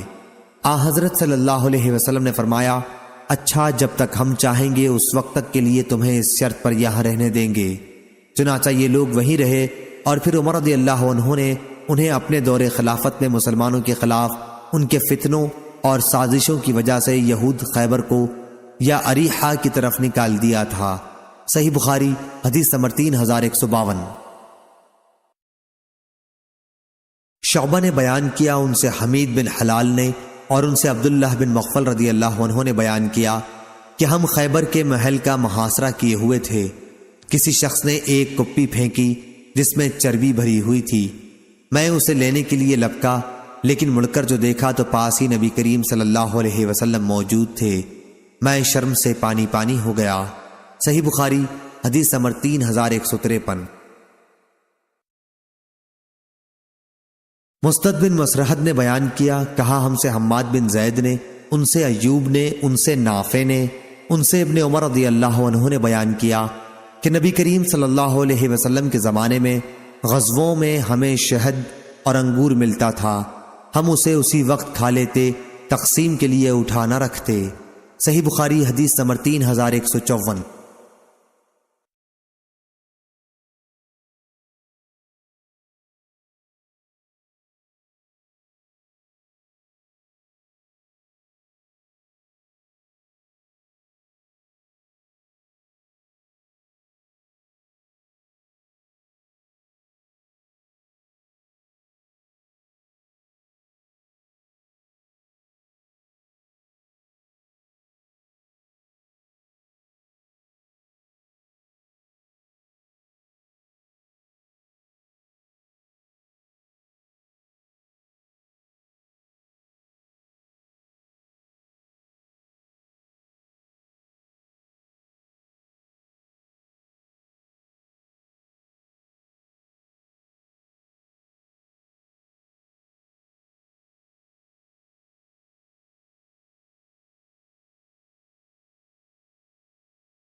سفیان بن آئینہ نے بیان کیا، انہوں نے کہا کہ میں نے عمرو بن دینار سے سنا، انہوں نے بیان کیا کہ میں جابر بن زید اور عمرو بن اوس کے ساتھ بیٹھا ہوا تھا، تو ان دونوں بزرگوں سے بجالہ نے بیان کیا کہ 70 ہجری میں جس سال مصعب بن زبیر رضی اللہ عنہ نے بصرہ والوں کے ساتھ حج کیا تھا، زمزم کی سیڑھیوں کے پاس انہوں نے بیان کیا تھا کہ میں احنف بن قیس رضی اللہ عنہ کے چچا جزع بن معاویہ کا کاتب تھا، تو وفات سے 1 سال پہلے عمر بن خطاب رضی اللہ عنہ کا ایک مکتوب ہمارے پاس آیا کہ جس پارسی نے اپنی محرم عورت کو بیوی بنایا ہو تو ان کو جدا کر دو، اور حضرت عمر رضی اللہ عنہ نے پارسیوں سے جزیہ نہیں لیا تھا۔ صحیح بخاری حدیث نمبر 3156۔ لیکن عبد الرحمن بن عوف رضی اللہ عنہ نے گواہی دی کہ رسول اللہ صلی اللہ علیہ وسلم نے ہجر کے پارسیوں سے جزیہ لیا تھا تو وہ بھی لینے لگے تھے۔ صحیح بخاری حدیث نمبر 3157۔ عروہ بن زبیر رضی اللہ عنہ نے بیان کیا، ان سے مسعور بن مخرمہ رضی اللہ عنہ نے اور انہیں عمرو بن عوف رضی اللہ عنہ نے خبر دی، وہ بنی عامر بن لوئی کے خلیف تھے۔ وہ بنی عامر بن لوئی کے حلیف تھے اور جنگ بدر میں شریک تھے۔ انہوں نے ان کو خبر دی کہ رسول اللہ صلی اللہ علیہ وسلم نے ابو عبیدہ بن جراح رضی اللہ عنہ کو بحرین جزیہ وصول کرنے کے لیے بھیجا تھا۔ حضرت صلی اللہ علیہ وسلم نے بحرین کے لوگوں سے صلح کی تھی اور ان پر علا بن حضرمی رضی اللہ عنہ کو حاکم بنایا تھا۔ جب ابو عبیدہ رضی اللہ عنہ بحرین کا مال لے کر آئے تو انصار کو معلوم ہو گیا کہ ابو عبیدہ رضی اللہ عنہ آ گئے ہیں۔ چنانچہ فجر کی نماز سب لوگوں نے نبی کریم صلی اللہ علیہ وسلم کے ساتھ پڑھی۔ جب حضرت صلی اللہ علیہ وسلم نماز پڑھا چکے تو لوگ حضرت صلی اللہ علیہ وسلم کے سامنے آئے۔ حضرت صلی اللہ علیہ وسلم انہیں دیکھ کر مسکرائے اور فرمایا کہ میرا خیال ہے کہ تم نے سن لیا ہے کہ ابو عبیدہ کچھ لے کر آئے ہیں۔ انصار رضی اللہ عنہم نے عرض کیا جی ہاں یا رسول اللہ۔ حضرت صلی اللہ علیہ وسلم نے فرمایا تمہیں خوشخبری ہو اور اس چیز کے لیے تم پر امید رہو جس سے تمہیں خوشی ہوگی، لیکن خدا کی قسم میں تمہارے بارے میں محتاجی اور فقر سے نہیں ڈرتا۔ مجھے اگر خوف ہے تو اس بات کا کہ کچھ دنیا کے دروازے تم پر اس طرح کھول دیے جائیں گے جیسے تم سے پہلے لوگوں پر کھول دیے گئے تھے، تو ایسا نہ ہو کہ تم بھی ان کی طرح ایک دوسرے سے جلنے لگو اور یہ جلنا تم کو بھی اسی طرح تباہ کر دے جیسا کہ پہلے لوگوں کو کیا تھا۔ صحیح بخاری حدیث نمبر 3158۔ سعید بن عبید اللہ ثقفی نے بیان کیا، ان سے بکر بن عبداللہ مزنی اور زیاد بن جبیر ہر دو نے بیان کیا اور ان سے جبیر بن حیہ نے بیان کیا کہ کفار سے جنگ کے لیے عمر رضی اللہ عنہ نے فوجوں کو فارس کے بڑے بڑے شہروں کی طرف بھیجا تھا۔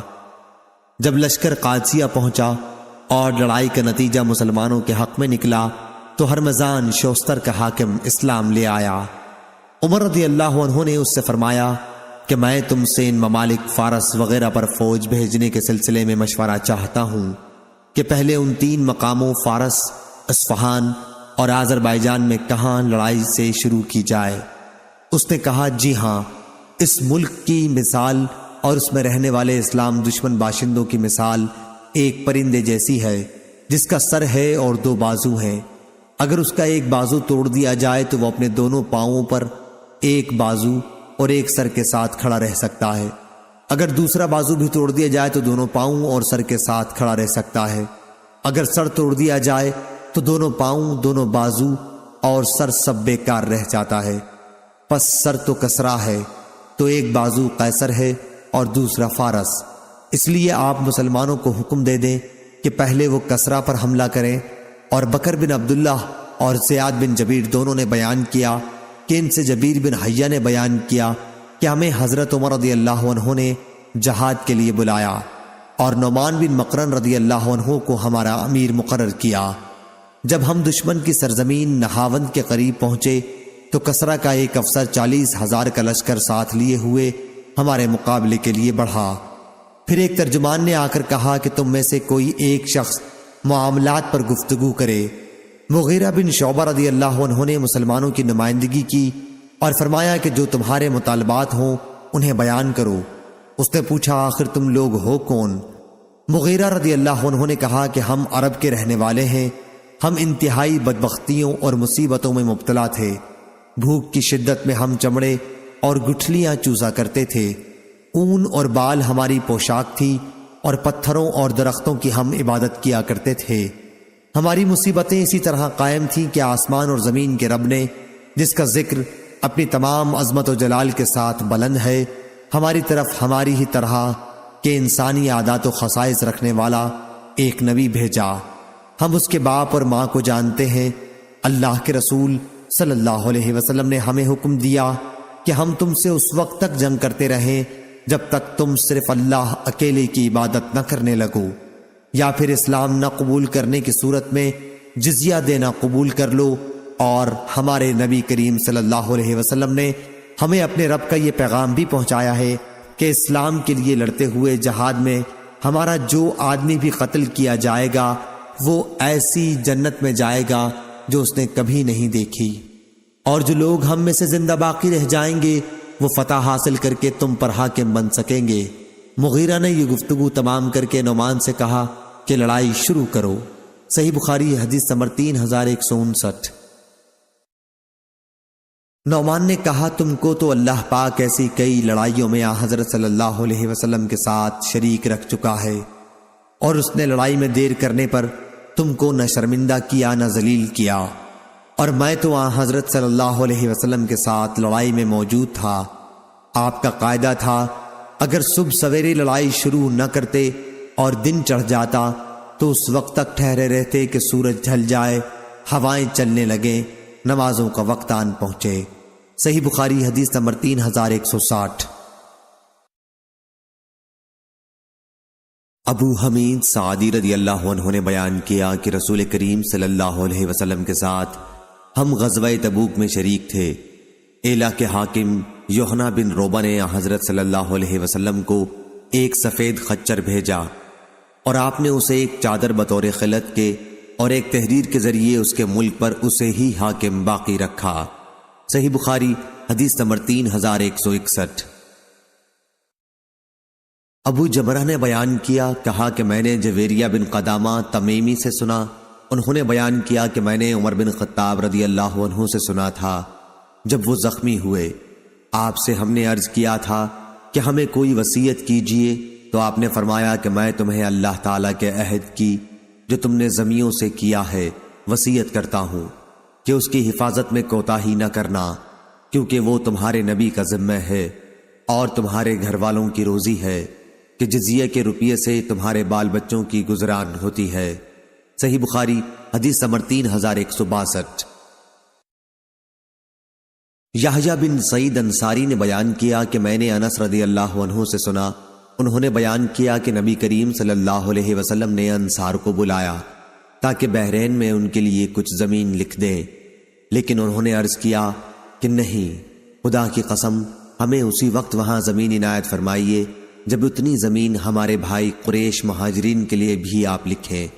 حضرت صلی اللہ علیہ وسلم نے فرمایا جب تک اللہ کو منظور ہے یہ معاش ان کو بھی یعنی قریش والوں کو ملتی رہے گی، لیکن انصار یہی اصرار کرتے رہے کہ قریش والوں کے لیے بھی سندیں لکھ دیجئے۔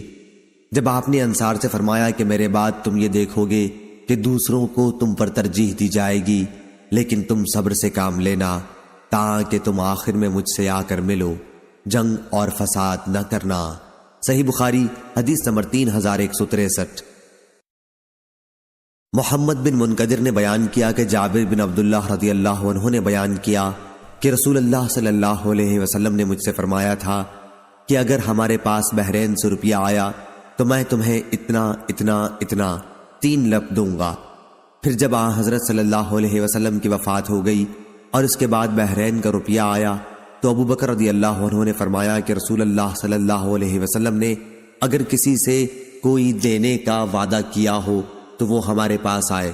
چنانچہ میں حاضر ہوا اور عرض کیا کہ حضرت صلی اللہ علیہ وسلم نے مجھ سے فرمایا تھا کہ اگر بحرین کا روپیہ ہمارے یہاں آیا تو میں تمہیں اتنا اتنا اور اتنا دوں گا۔ اس پر انہوں نے فرمایا کہ اچھا 1 لب بھرو۔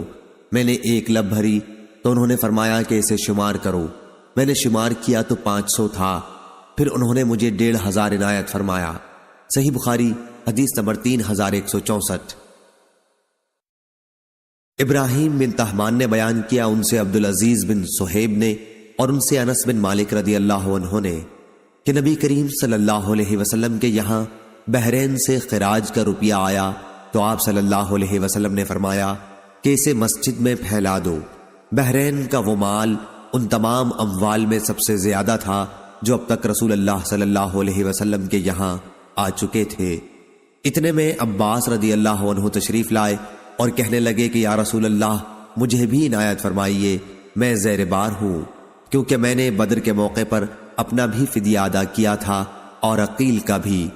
حضرت صلی اللہ علیہ وسلم نے فرمایا کہ اچھا لے لیجئے۔ چنانچہ انہوں نے اپنے کپڑے میں روپیہ بھر لیا، لیکن اٹھ نہ سکا تو اس میں سے کم کرنے لگے، لیکن کم کرنے کے بعد بھی نہ اٹھ سکا تو عرض کیا کہ حضور صلی اللہ علیہ وسلم کسی کو حکم دیں کہ اٹھانے میں میری مدد کرے۔ حضرت صلی اللہ علیہ وسلم نے فرمایا کہ ایسا نہیں ہو سکتا۔ انہوں نے کہا کہ پھر آپ خود ہی اٹھوا دیں۔ فرمایا کہ یہ بھی نہیں ہو سکتا۔ پھر عباس رضی اللہ عنہ نے اس میں سے کچھ کم کیا لیکن اس پر بھی نہ اٹھا سکے تو کہا کہ کسی کو حکم دیجئے کہ وہ اٹھا دے۔ فرمایا کہ نہیں، ایسا نہیں ہو سکتا۔ انہوں نے کہا کہ پھر آپ ہی اٹھا دیں۔ حضور صلی اللہ علیہ وسلم نے فرمایا کہ یہ بھی نہیں ہو سکتا۔ آخر اس میں سے انہیں پھر کم کرنا پڑا اور تب کہیں جا کے اسے اپنے کاندھے پر اٹھا سکے اور لے کر جانے لگے۔ حضرت صلی اللہ علیہ وسلم اس وقت تک انہیں برابر دیکھتے رہے جب تک وہ ہماری نظروں سے چھپ نہ گئے۔ ان کے حرص پر آپ صلی اللہ علیہ وسلم نے تعجب فرمایا اور آپ اس وقت تک وہاں سے نہ اٹھے جب تک وہاں 1 درہم بھی باقی رہا۔ صحیح بخاری حدیث نمبر 3165۔ عبد الواحد نے بیان کیا، انہوں نے کہا ہم سے حسن بن عمرو نے بیان کیا، انہوں نے کہا ہم سے مجاہد نے بیان کیا، اور ان سے عبداللہ بن عمرو رضی اللہ عنہ نے بیان کیا کہ نبی کریم صلی اللہ علیہ وسلم نے فرمایا، جس نے کسی زمین کو ناحق قتل کیا وہ جنت کی خوشبو بھی نہ پا سکے گا، حالانکہ جنت کی خوشبو 40 سال کی راہ سے سونگھی جا سکتی ہے۔ صحیح بخاری حدیث نمبر 3166۔ سعید مقبری نے بیان کیا، ان سے ان کے والد ابو سعید نے کہ ابو ہریرہ رضی اللہ عنہ نے بیان کیا، ہم ابھی مسجد نبوی میں موجود تھے کہ نبی کریم صلی اللہ علیہ وسلم تشریف لائے اور فرمایا کہ یہودیوں کی طرف چلو۔ چنانچہ ہم روانہ ہوئے اور جب بیت المدارس یہودیوں کے مدرسے پہنچے تو حضرت صلی اللہ علیہ وسلم نے ان سے فرمایا کہ اسلام لاؤ تو سلامتی کے ساتھ رہو گے، اور سمجھ لو کہ زمین اللہ اور اس کے رسول کی ہے، اور میرا ارادہ ہے کہ تمہیں اس ملک سے نکال دوں، پھر تم میں سے اگر کسی کی جائیداد کی قیمت آئے تو اسے بیچ ڈالے، اگر اس پر تیار نہیں ہو تو تمہیں معلوم ہونا چاہیے کہ زمین اللہ اور اس کے رسول ہی کی ہے۔ صحیح بخاری حدیث نمبر 3167۔ سفیان بن عیینہ نے بیان کیا، ان سے سلیمان احول نے، انہوں نے سعید بن جبیر سے سنا اور انہوں نے ابن عباس رضی اللہ عنہ سے سنا، آپ نے جمعرات کے دن کا ذکر کرتے ہوئے کہا، تمہیں معلوم ہے کہ جمعرات کا دن، ہائے یہ کون سا دن ہے؟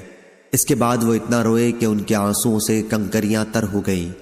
سعید نے کہا، میں نے عرض کیا، یا ابن عباس، جمعرات کے دن سے کیا مطلب ہے؟ انہوں نے کہا کہ اسی دن رسول اللہ صلی اللہ علیہ وسلم کی تکلیف مرض الوفات میں شدت پیدا ہوئی تھی، اور آپ صلی اللہ علیہ وسلم نے فرمایا تھا کہ مجھے لکھنے کا ایک کاغذ دے دو تاکہ میں تمہارے لیے ایک ایسی کتاب لکھ جاؤں جس کے بعد تم کبھی گمراہ نہ ہو۔ اس پر لوگوں کا اختلاف ہو گیا۔ پھر حضرت صلی اللہ علیہ وسلم نے خود ہی فرمایا کہ نبی کی موجودگی میں جھگڑنا غیر مناسب ہے۔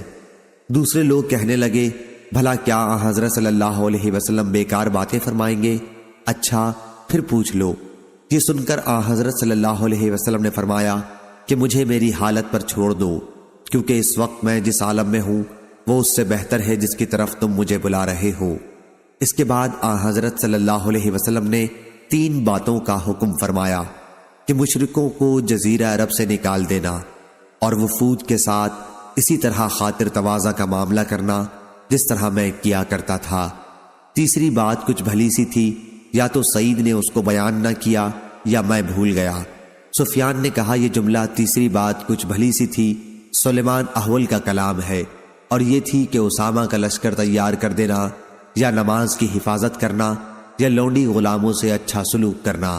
صحیح بخاری حدیث نمبر 3168۔ سعید مقبری نے بیان کیا، ان سے ابو ہریرہ رضی اللہ عنہ نے بیان کیا کہ جب خیبر فتح ہوا تو یہودیوں کی طرف سے نبی کریم صلی اللہ علیہ وسلم کی خدمت میں بکری کا یا ایسے گوشت کا ہدیہ پیش کیا گیا جس میں زہر تھا۔ اس پر حضرت صلی اللہ علیہ وسلم نے فرمایا کہ جتنے یہودی یہاں موجود ہیں انہیں میرے پاس جمع کرو۔ چنانچہ وہ سب آ گئے۔ اس کے بعد حضرت صلی اللہ علیہ وسلم نے فرمایا کہ دیکھو، میں تم سے ایک بات پوچھوں گا، کیا تم لوگ صحیح صحیح جواب دو گے؟ سب نے کہا جی ہاں۔ آپ صلی اللہ علیہ وسلم نے دریافت فرمایا، تمہارے باپ کون تھے؟ انہوں نے کہا کہ فلاں۔ حضرت صلی اللہ علیہ وسلم نے فرمایا کہ تم جھوٹ بولتے ہو، تمہارے باپ تو فلاں تھے۔ سب نے کہا کہ آپ سچ فرماتے ہیں۔ پھر حضرت صلی اللہ علیہ وسلم نے فرمایا، اگر میں تم سے ایک اور بات پوچھوں تو تم صحیح واقعہ بیان کر دو گے؟ سب نے کہا جی ہاں اے ابو القاسم، اور اگر ہم جھوٹ بھی بولیں تو آپ ہمارے جھوٹ کو اسی طرح پکڑ لیں گے جس طرح آپ نے ابھی ہمارے باپ کے بارے میں ہمارے جھوٹ کو پکڑ لیا۔ حضور اکرم صلی اللہ علیہ وسلم نے اس کے بعد دریافت فرمایا کہ دوزخ میں جانے والے کون لوگ ہوں گے؟ انہوں نے کہا کہ کچھ دنوں کے لیے تو ہم اس میں داخل ہو جائیں گے، لیکن پھر آپ لوگ ہماری جگہ داخل کر دیے جائیں گے۔ حضور اکرم صلی اللہ علیہ وسلم نے فرمایا تم اس میں برباد رہو، خدا گواہ ہے کہ ہم تمہاری جگہ اس میں کبھی داخل نہیں کیے جائیں گے۔ پھر آپ نے دریافت فرمایا کہ اگر میں تم سے کوئی بات پوچھوں تو کیا تم مجھ سے صحیح واقعہ بتا دو گے؟ اس مرتبہ بھی انہوں نے یہی کہا کہ ہاں اے ابو القاسم۔ حضرت صلی اللہ علیہ وسلم نے دریافت کیا تم نے اس بکری کے گوشت میں زہر ملایا ہے؟ انہوں نے کہا جی ہاں۔ حضرت صلی اللہ علیہ وسلم نے دریافت فرمایا کہ تم نے ایسا کیوں کیا؟ انہوں نے کہا کہ ہمارا مقصد یہ تھا کہ آپ جھوٹے ہیں نبوت میں تو ہمیں آرام مل جائے گا، اور اگر آپ واقعی نبی ہیں تو یہ زہر آپ کو کوئی نقصان نہ پہنچا سکے گا۔ صحیح بخاری حدیث نمبر 3169۔ ثابت بن یزید نے بیان کیا ہم سے عاصم اہول نے کہا کہ میں نے انس رضی اللہ عنہ سے دعائے قنوت کے بارے میں پوچھا تو آپ نے فرمایا کہ رکوع سے پہلے ہونی چاہیے۔ میں نے عرض کیا کہ فلاں صاحب محمد بن سیرین تو کہتے ہیں کہ آپ نے کہا تھا کہ رکوع کے بعد ہوتی ہے۔ انس رضی اللہ عنہ نے اس پر کہا کہ انہوں نے غلط کہا ہے۔ پھر انہوں نے ہم سے یہ حدیث بیان کی کہ نبی کریم صلی اللہ علیہ وسلم نے 1 مہینے تک رکوع کے بعد دعائے قنوت کی تھی، اور آپ نے اس میں قبیلہ بنو سلیم کے قبیلوں کے حق میں بد دعا کی تھی۔ انہوں نے بیان کیا کہ حضرت صلی اللہ علیہ وسلم نے 40 یا 70 قرآن کے عالم صحابہ کی ایک جماعت، راوی کو شک تھا، مشرکین کے پاس بھیجی تھی، لیکن یہ بنی سلیم کے لوگ جن کا سردار عامر بن طفیل تھا ان کے آڑے آئے اور ان کو مار ڈالا، حالانکہ نبی کریم صلی اللہ علیہ وسلم سے ان کا معاہدہ تھا، لیکن انہوں نے دغا دی۔ حضرت صلی اللہ علیہ وسلم کو کسی معاملے پر اتنا رنجیدہ اور غمگین نہیں دیکھا جتنا ان صحابہ کی شہادت پر آپ رنجیدہ تھے۔ صحیح بخاری حدیث نمبر 3170۔ ام ہانی بنت ابی طالب کے غلام ابو مرہ نے خبر دی، انہوں نے ام ہانی بنت ابی طالب رضی اللہ عنہا سے سنا، آپ بیان کرتی تھیں کہ فتح مکہ کے موقع پر میں رسول اللہ صلی اللہ علیہ وسلم کی خدمت میں حاضر ہوئی مکے میں نے دیکھا کہ آپ غسل کر رہے تھے اور فاطمہ رضی اللہ عنہا آپ کی صاحبزادی پردہ کیے ہوئے تھیں۔ میں نے آپ کو سلام کیا تو آپ نے دریافت فرمایا کون صاحبہ ہیں؟ میں نے عرض کیا کہ میں ام ہانی بنت ابی طالب ہوں۔ حضرت صلی اللہ علیہ وسلم نے فرمایا آؤ، اچھی آئیں ام ہانی۔ پھر جب آپ صلی اللہ علیہ وسلم غسل سے فارغ ہوئے تو آپ نے کھڑے ہو کر 8 رکعت چاشت کی نماز پڑھی۔ آپ صلی اللہ علیہ وسلم صرف ایک کپڑا جس میں اتھر پر لپیٹے ہوئے تھے۔ میں نے عرض کیا یا رسول اللہ صلی اللہ علیہ وسلم، میری ماں کے بیٹے حضرت علی رضی اللہ عنہ کہتے ہیں کہ وہ ایک شخص کو جسے میں پناہ دے چکی ہوں قتل کیے بغیر نہیں رہیں گے، یہ شخص حبیرہ کا فلاں لڑکا جودہ ہے۔ حضرت صلی اللہ علیہ وسلم نے فرمایا ام ہانی جسے تم نے پناہ دی اسے ہماری طرف سے بھی پناہ ہے۔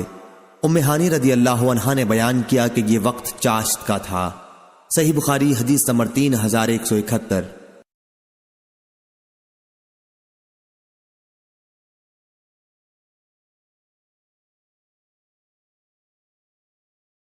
وکی نے خبر دی، انہیں عامش نے، انہیں ابراہیم تیمی نے، ان سے ان کے باپ یزید بن شریک تیمی نے بیان کیا کہ علی رضی اللہ عنہ نے ہمارے سامنے خطبہ دیا جس میں فرمایا کہ کتاب اللہ اور اس ورق میں جو کچھ ہے اس کے سوا اور کوئی کتاب احکام شریعت کی ایسی ہمارے پاس نہیں جسے ہم پڑھتے ہوں۔ پھر آپ نے فرمایا کہ اس میں زخموں کے قصاص کے احکام ہیں اور دیت میں دیے جانے والے کی عمر کے احکام ہیں، اور یہ کہ مدینہ حرم ہے غیر پہاڑی سے فلاں احد پہاڑی تک، اس لیے جس شخص نے کوئی نئی بات شریعت کے اندر داخل کی یا کسی ایسے شخص کو پناہ دی تو اس پر اللہ، ملائکہ اور انسان سب کی لعنت ہے، نہ اس کی کوئی فرض عبادت قبول ہوگی اور نہ نفل۔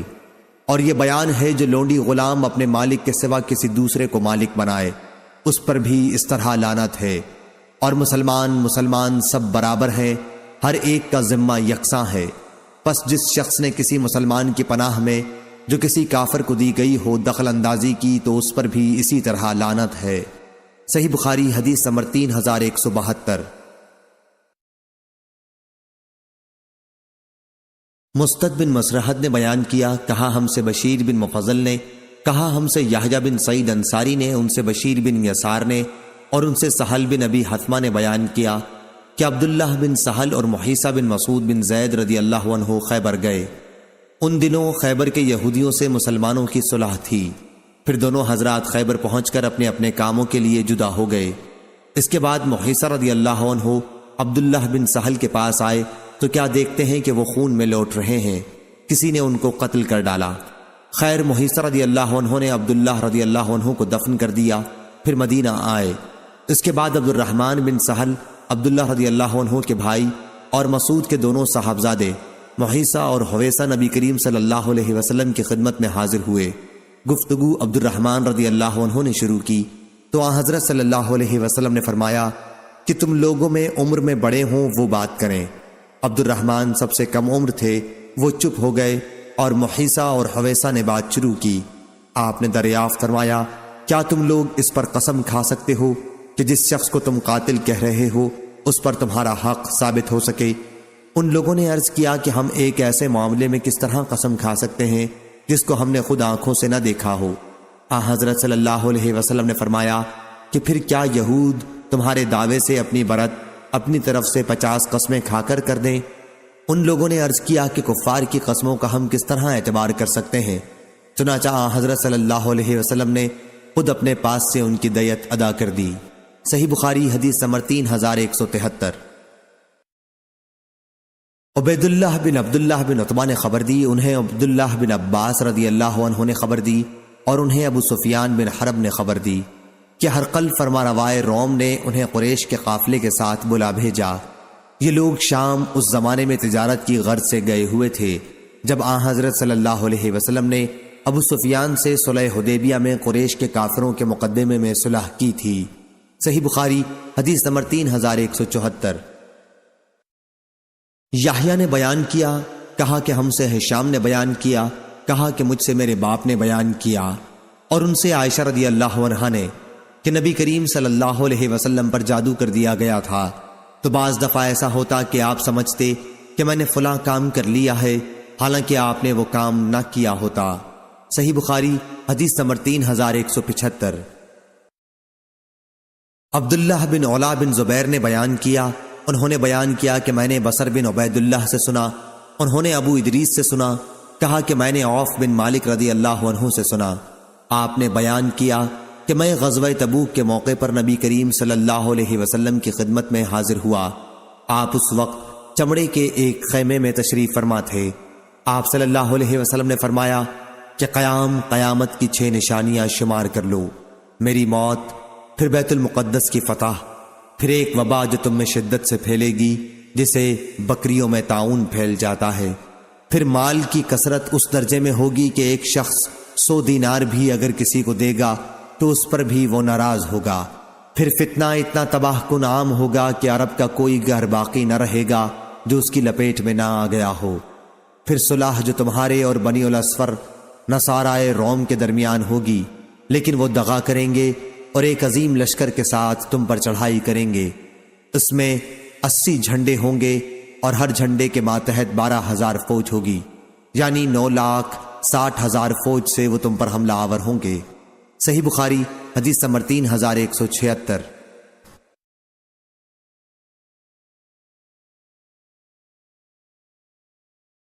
شعیب نے خبر دی، انہیں زہری نے، انہیں حمید بن عبد الرحمن نے کہ ابو ہریرہ رضی اللہ عنہ نے بیان کیا کہ ابو بکر رضی اللہ عنہ نے حجۃ الوداع سے پہلے والے حج کے موقع پر 10ویں ذی الحج کے دن بعض دوسرے لوگوں کے ساتھ مجھے بھی منی میں یہ اعلان کرنے بھیجا تھا کہ اس سال کے بعد کوئی مشرک حج کرنے نہ آئے اور کوئی شخص بیت اللہ کا طواف ننگے ہو کر نہ کرے، اور حج اکبر کا دن 10ویں تاریخ ذی الحجہ کا دن ہے۔ اسے حج اکبر اس لیے کہا گیا کہ لوگ عمرے کو حج اصغر کہنے لگے تھے، تو ابو بکر رضی اللہ عنہ نے اس سال مشرکوں سے جو عہد لیا تھا اسے واپس کر دیا، اور دوسرے سال حجۃ الوداع میں جب حضرت صلی اللہ علیہ وسلم نے حج کیا تو کوئی مشرک شریک نہیں ہوا۔ صحیح بخاری حدیث نمبر 3177۔ جریر نے بیان کیا، ان سے عامش نے، ان سے عبداللہ بن مرہ نے، ان سے مسروق نے، ان سے عبداللہ بن عمر رضی اللہ عنہ نے بیان کیا کہ نبی کریم صلی اللہ علیہ وسلم نے فرمایا، 4 عادتیں ایسی ہیں کہ اگر یہ چاروں کسی ایک شخص میں جمع ہو جائیں تو وہ پکا منافق ہے۔ وہ شخص جو بات کرے تو جھوٹ بولے، اور جب وعدہ کرے تو وعدہ خلافی کرے، اور جب معاہدہ کرے تو اسے پورا نہ کرے، اور جب کسی سے لڑے تو گالی گلوچ پر اتر آئے۔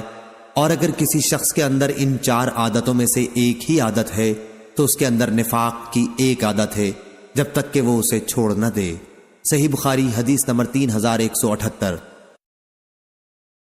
سفیان ثوری نے خبر دی، انہیں عامش نے، انہیں ابراہیم تیمی نے، انہیں ان کے باپ یزید بن شریک تیمی نے، اور ان سے علی رضی اللہ عنہ نے بیان کیا کہ ہم نے نبی کریم صلی اللہ علیہ وسلم سے بس یہی قرآن مجید لکھا، اور جو کچھ اس ورق میں ہے نبی کریم صلی اللہ علیہ وسلم نے فرمایا تھا کہ مدینہ عائر پہاڑی اور فلاں کدا پہاڑی کے درمیان تک حرم ہے، پس جس نے یہاں دین میں کوئی نئی چیز داخل کی یا کسی ایسے بدعتی شخص کو اس کے حدود میں پناہ دی تو اس پر اللہ تعالی، ملائکہ اور انسان سب کی لعنت ہوگی، نہ اس کا کوئی فرض قبول اور نہ نفل قبول ہوگا۔ اور مسلمان پناہ دینے میں سب برابر ہیں۔ معمولی سے معمولی مسلمان، عورت یا غلام کسی کافر کو پناہ دے سکتے ہیں، اور جو کوئی کسی مسلمان کا کیا ہوا عہد توڑ ڈالے اس پر اللہ اور ملائکہ اور انسان سب کی لعنت ہوگی، نہ اس کی کوئی فرض عبادت قبول ہوگی اور نہ نفل۔ اور جس غلام یا لوڈی نے اپنے آقا، اپنے مالک کی اجازت کے بغیر کسی دوسرے کو اپنا مالک بنا لیا تو اس پر اللہ اور ملائکہ اور انسان سب کی لعنت ہوگی، نہ اس کی کوئی فرض عبادت مقبول ہوگی اور نہ نفل۔ صحیح بخاری حدیث نمبر 3179۔ اسحاق بن سعید نے بیان کیا، ان سے ان کے والد سعید بن عمرو نے، ان سے ابو ہریرہ رضی اللہ عنہ نے کہا کہ اس وقت تمہارا کیا حال ہوگا جب جزیہ اور خراج میں سے نہ تمہیں درہم ملے گا اور نہ دینار۔ اس پر کسی نے کہا کہ جناب ابو ہریرہ، تم کیسے سمجھتے ہو کہ ایسا ہوگا؟ ابو ہریرہ رضی اللہ عنہ نے کہا، ہاں اس ذات کی قسم جس کے ہاتھ میں ابو ہریرہ کی جان ہے، یہ صادق و مصدوق صلی اللہ علیہ وسلم کا فرمان ہے۔ لوگوں نے پوچھا تھا کہ یہ کیسے ہو جائے گا، تو آپ نے فرمایا، جب کہ اللہ اور اس کے رسول کا عہد، اسلامی حکومت غیر مسلموں سے ان کی جان و مال کی حفاظت کے بارے میں توڑا جانے لگے تو اللہ تعالیٰ بھی زمیوں کے دلوں کو سخت کر دے گا اور وہ جزیہ دینا بند کر دیں گے، بلکہ لڑنے کو مستعد ہوں گے۔ صحیح بخاری حدیث نمبر 3180۔ ابو حمزہ نے خبر دی، کہا کہ میں نے عامش سے سنا، انہوں نے بیان کیا کہ میں نے ابو وائل سے پوچھا، کیا آپ صفین کی جنگ میں موجود تھے؟ انہوں نے بیان کیا کہ ہاں میں تھا، اور میں نے سہل بن حنیف رضی اللہ عنہ کو یہ کہتے سنا تھا کہ تم لوگ خود اپنی رائے کو غلط سمجھو جو آپس میں لڑتے مرتے ہو۔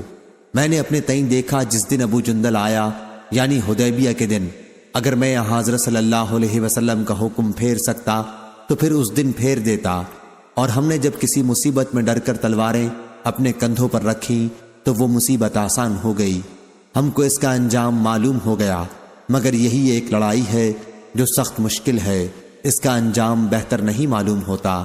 صحیح بخاری حدیث نمبر 3181۔ عبداللہ بن محمد نے بیان کیا، کہا ہم سے یحییٰ بن آدم نے، ان سے یزید بن عبدالعزیز نے، ان سے ان کے باپ عبدالعزیز بن سیاح نے، ان سے حبیب بن ابی ثابت نے بیان کیا، کہا کہ مجھ سے ابو وائل نے بیان کیا کہ ہم مقام صفین میں ڈیرے ڈالے ہوئے تھے، پھر سہل بن حنیف کھڑے ہوئے اور فرمایا، اے لوگو، تم خود اپنی رائے کو غلط سمجھو، ہم صلح حدیبیہ کے موقع پر رسول اللہ صلی اللہ علیہ وسلم کے ساتھ تھے، اگر ہمیں لڑنا ہوتا تو اس وقت ضرور لڑتے۔ عمر اس موقع پر آئے یعنی حدیبیہ میں اور عرض کیا، یا رسول اللہ، کیا ہم حق پر اور وہ باطل پر نہیں ہیں؟ حضرت صلی اللہ علیہ وسلم نے فرمایا کہ کیوں نہیں؟ عمر رضی اللہ عنہ نے کہا کہ ہمارے مقتول جنت میں اور ان کے مقتول جہنم میں نہیں جائیں گے؟ حضرت صلی اللہ علیہ وسلم نے فرمایا کیوں نہیں؟ پھر عمر رضی اللہ عنہ نے کہا کہ پھر ہم اپنے دین کے معاملے میں کیوں دبیں؟ کیا ہم مدینے واپس چلے جائیں گے اور ہمارے اور ان کے درمیان اللہ کوئی فیصلہ نہیں کرے گا؟ حضرت صلی اللہ علیہ وسلم نے فرمایا، اے ابن خطاب، میں اللہ کا رسول ہوں اور اللہ مجھے کبھی برباد نہیں کرے گا۔ اس کے بعد حضرت عمر رضی اللہ عنہ حضرت ابو بکر رضی اللہ عنہ کے پاس گئے اور ان سے وہی سوالات کیے جو نبی کریم صلی اللہ علیہ وسلم سے ابھی کر چکے تھے۔ انہوں نے بھی یہی کہا، کیا حضرت صلی اللہ علیہ وسلم اللہ کے رسول ہیں اور اللہ انہیں کبھی برباد نہیں ہونے دے گا؟ پھر سورہ فتح نازل ہوئی اور حضرت صلی اللہ علیہ وسلم نے حضرت عمر رضی اللہ عنہ کو اسے آخر تک پڑھ کر سنایا تو حضرت عمر رضی اللہ عنہ نے عرض کیا، کیا یہی فتح ہے؟ حضرت صلی اللہ علیہ وسلم نے فرمایا کہ ہاں، بلا شک یہی فتح ہے۔ صحیح بخاری حدیث نمبر 3182۔ حاتم نے بیان کیا، ان سے ہشام بن عروہ نے، ان سے ان کے باپ نے اور ان سے اسماء بنت ابی بکر رضی اللہ عنہا نے بیان کیا کہ قریش سے جس زمانے میں رسول کریم صلی اللہ علیہ وسلم نے حدیبیہ کی صلح کی تھی، اسی مدت میں میری والدہ قتیلہ اپنے باپ حارث بن مدرک کو ساتھ لے کر میرے پاس آئیں۔ وہ اسلام میں داخل نہیں ہوئی تھیں۔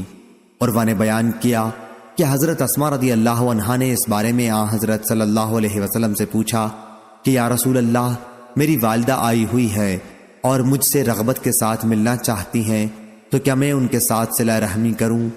حضرت صلی اللہ علیہ وسلم نے فرمایا کہ ہاں، ان کے ساتھ صلہ رحمی کر۔ صحیح بخاری حدیث نمبر 3183۔ ابراہیم بن یوسف بن ابی اسحاق نے بیان کیا، کہا کہ مجھ سے میرے والد نے بیان کیا، ان سے ابو اسحاق نے بیان کیا، کہا مجھ سے برا بن عازب رضی اللہ عنہ نے بیان کیا کہ نبی کریم صلی اللہ علیہ وسلم نے جب عمرہ کرنا چاہا تو آپ نے مکے میں داخلے کے لیے مکے کے لوگوں سے اجازت لینے کے لیے آدمی بھیجا۔ انہوں نے اس شرط کے ساتھ اجازت دی کہ مکے میں 3 دن سے زیادہ قیام نہ کریں، ہتھیار نیام میں رکھے بغیر داخل نہ ہوں اور مکے کے کسی آدمی کو اپنے ساتھ مدینہ نہ لے جائیں اگرچہ وہ جانا چاہے۔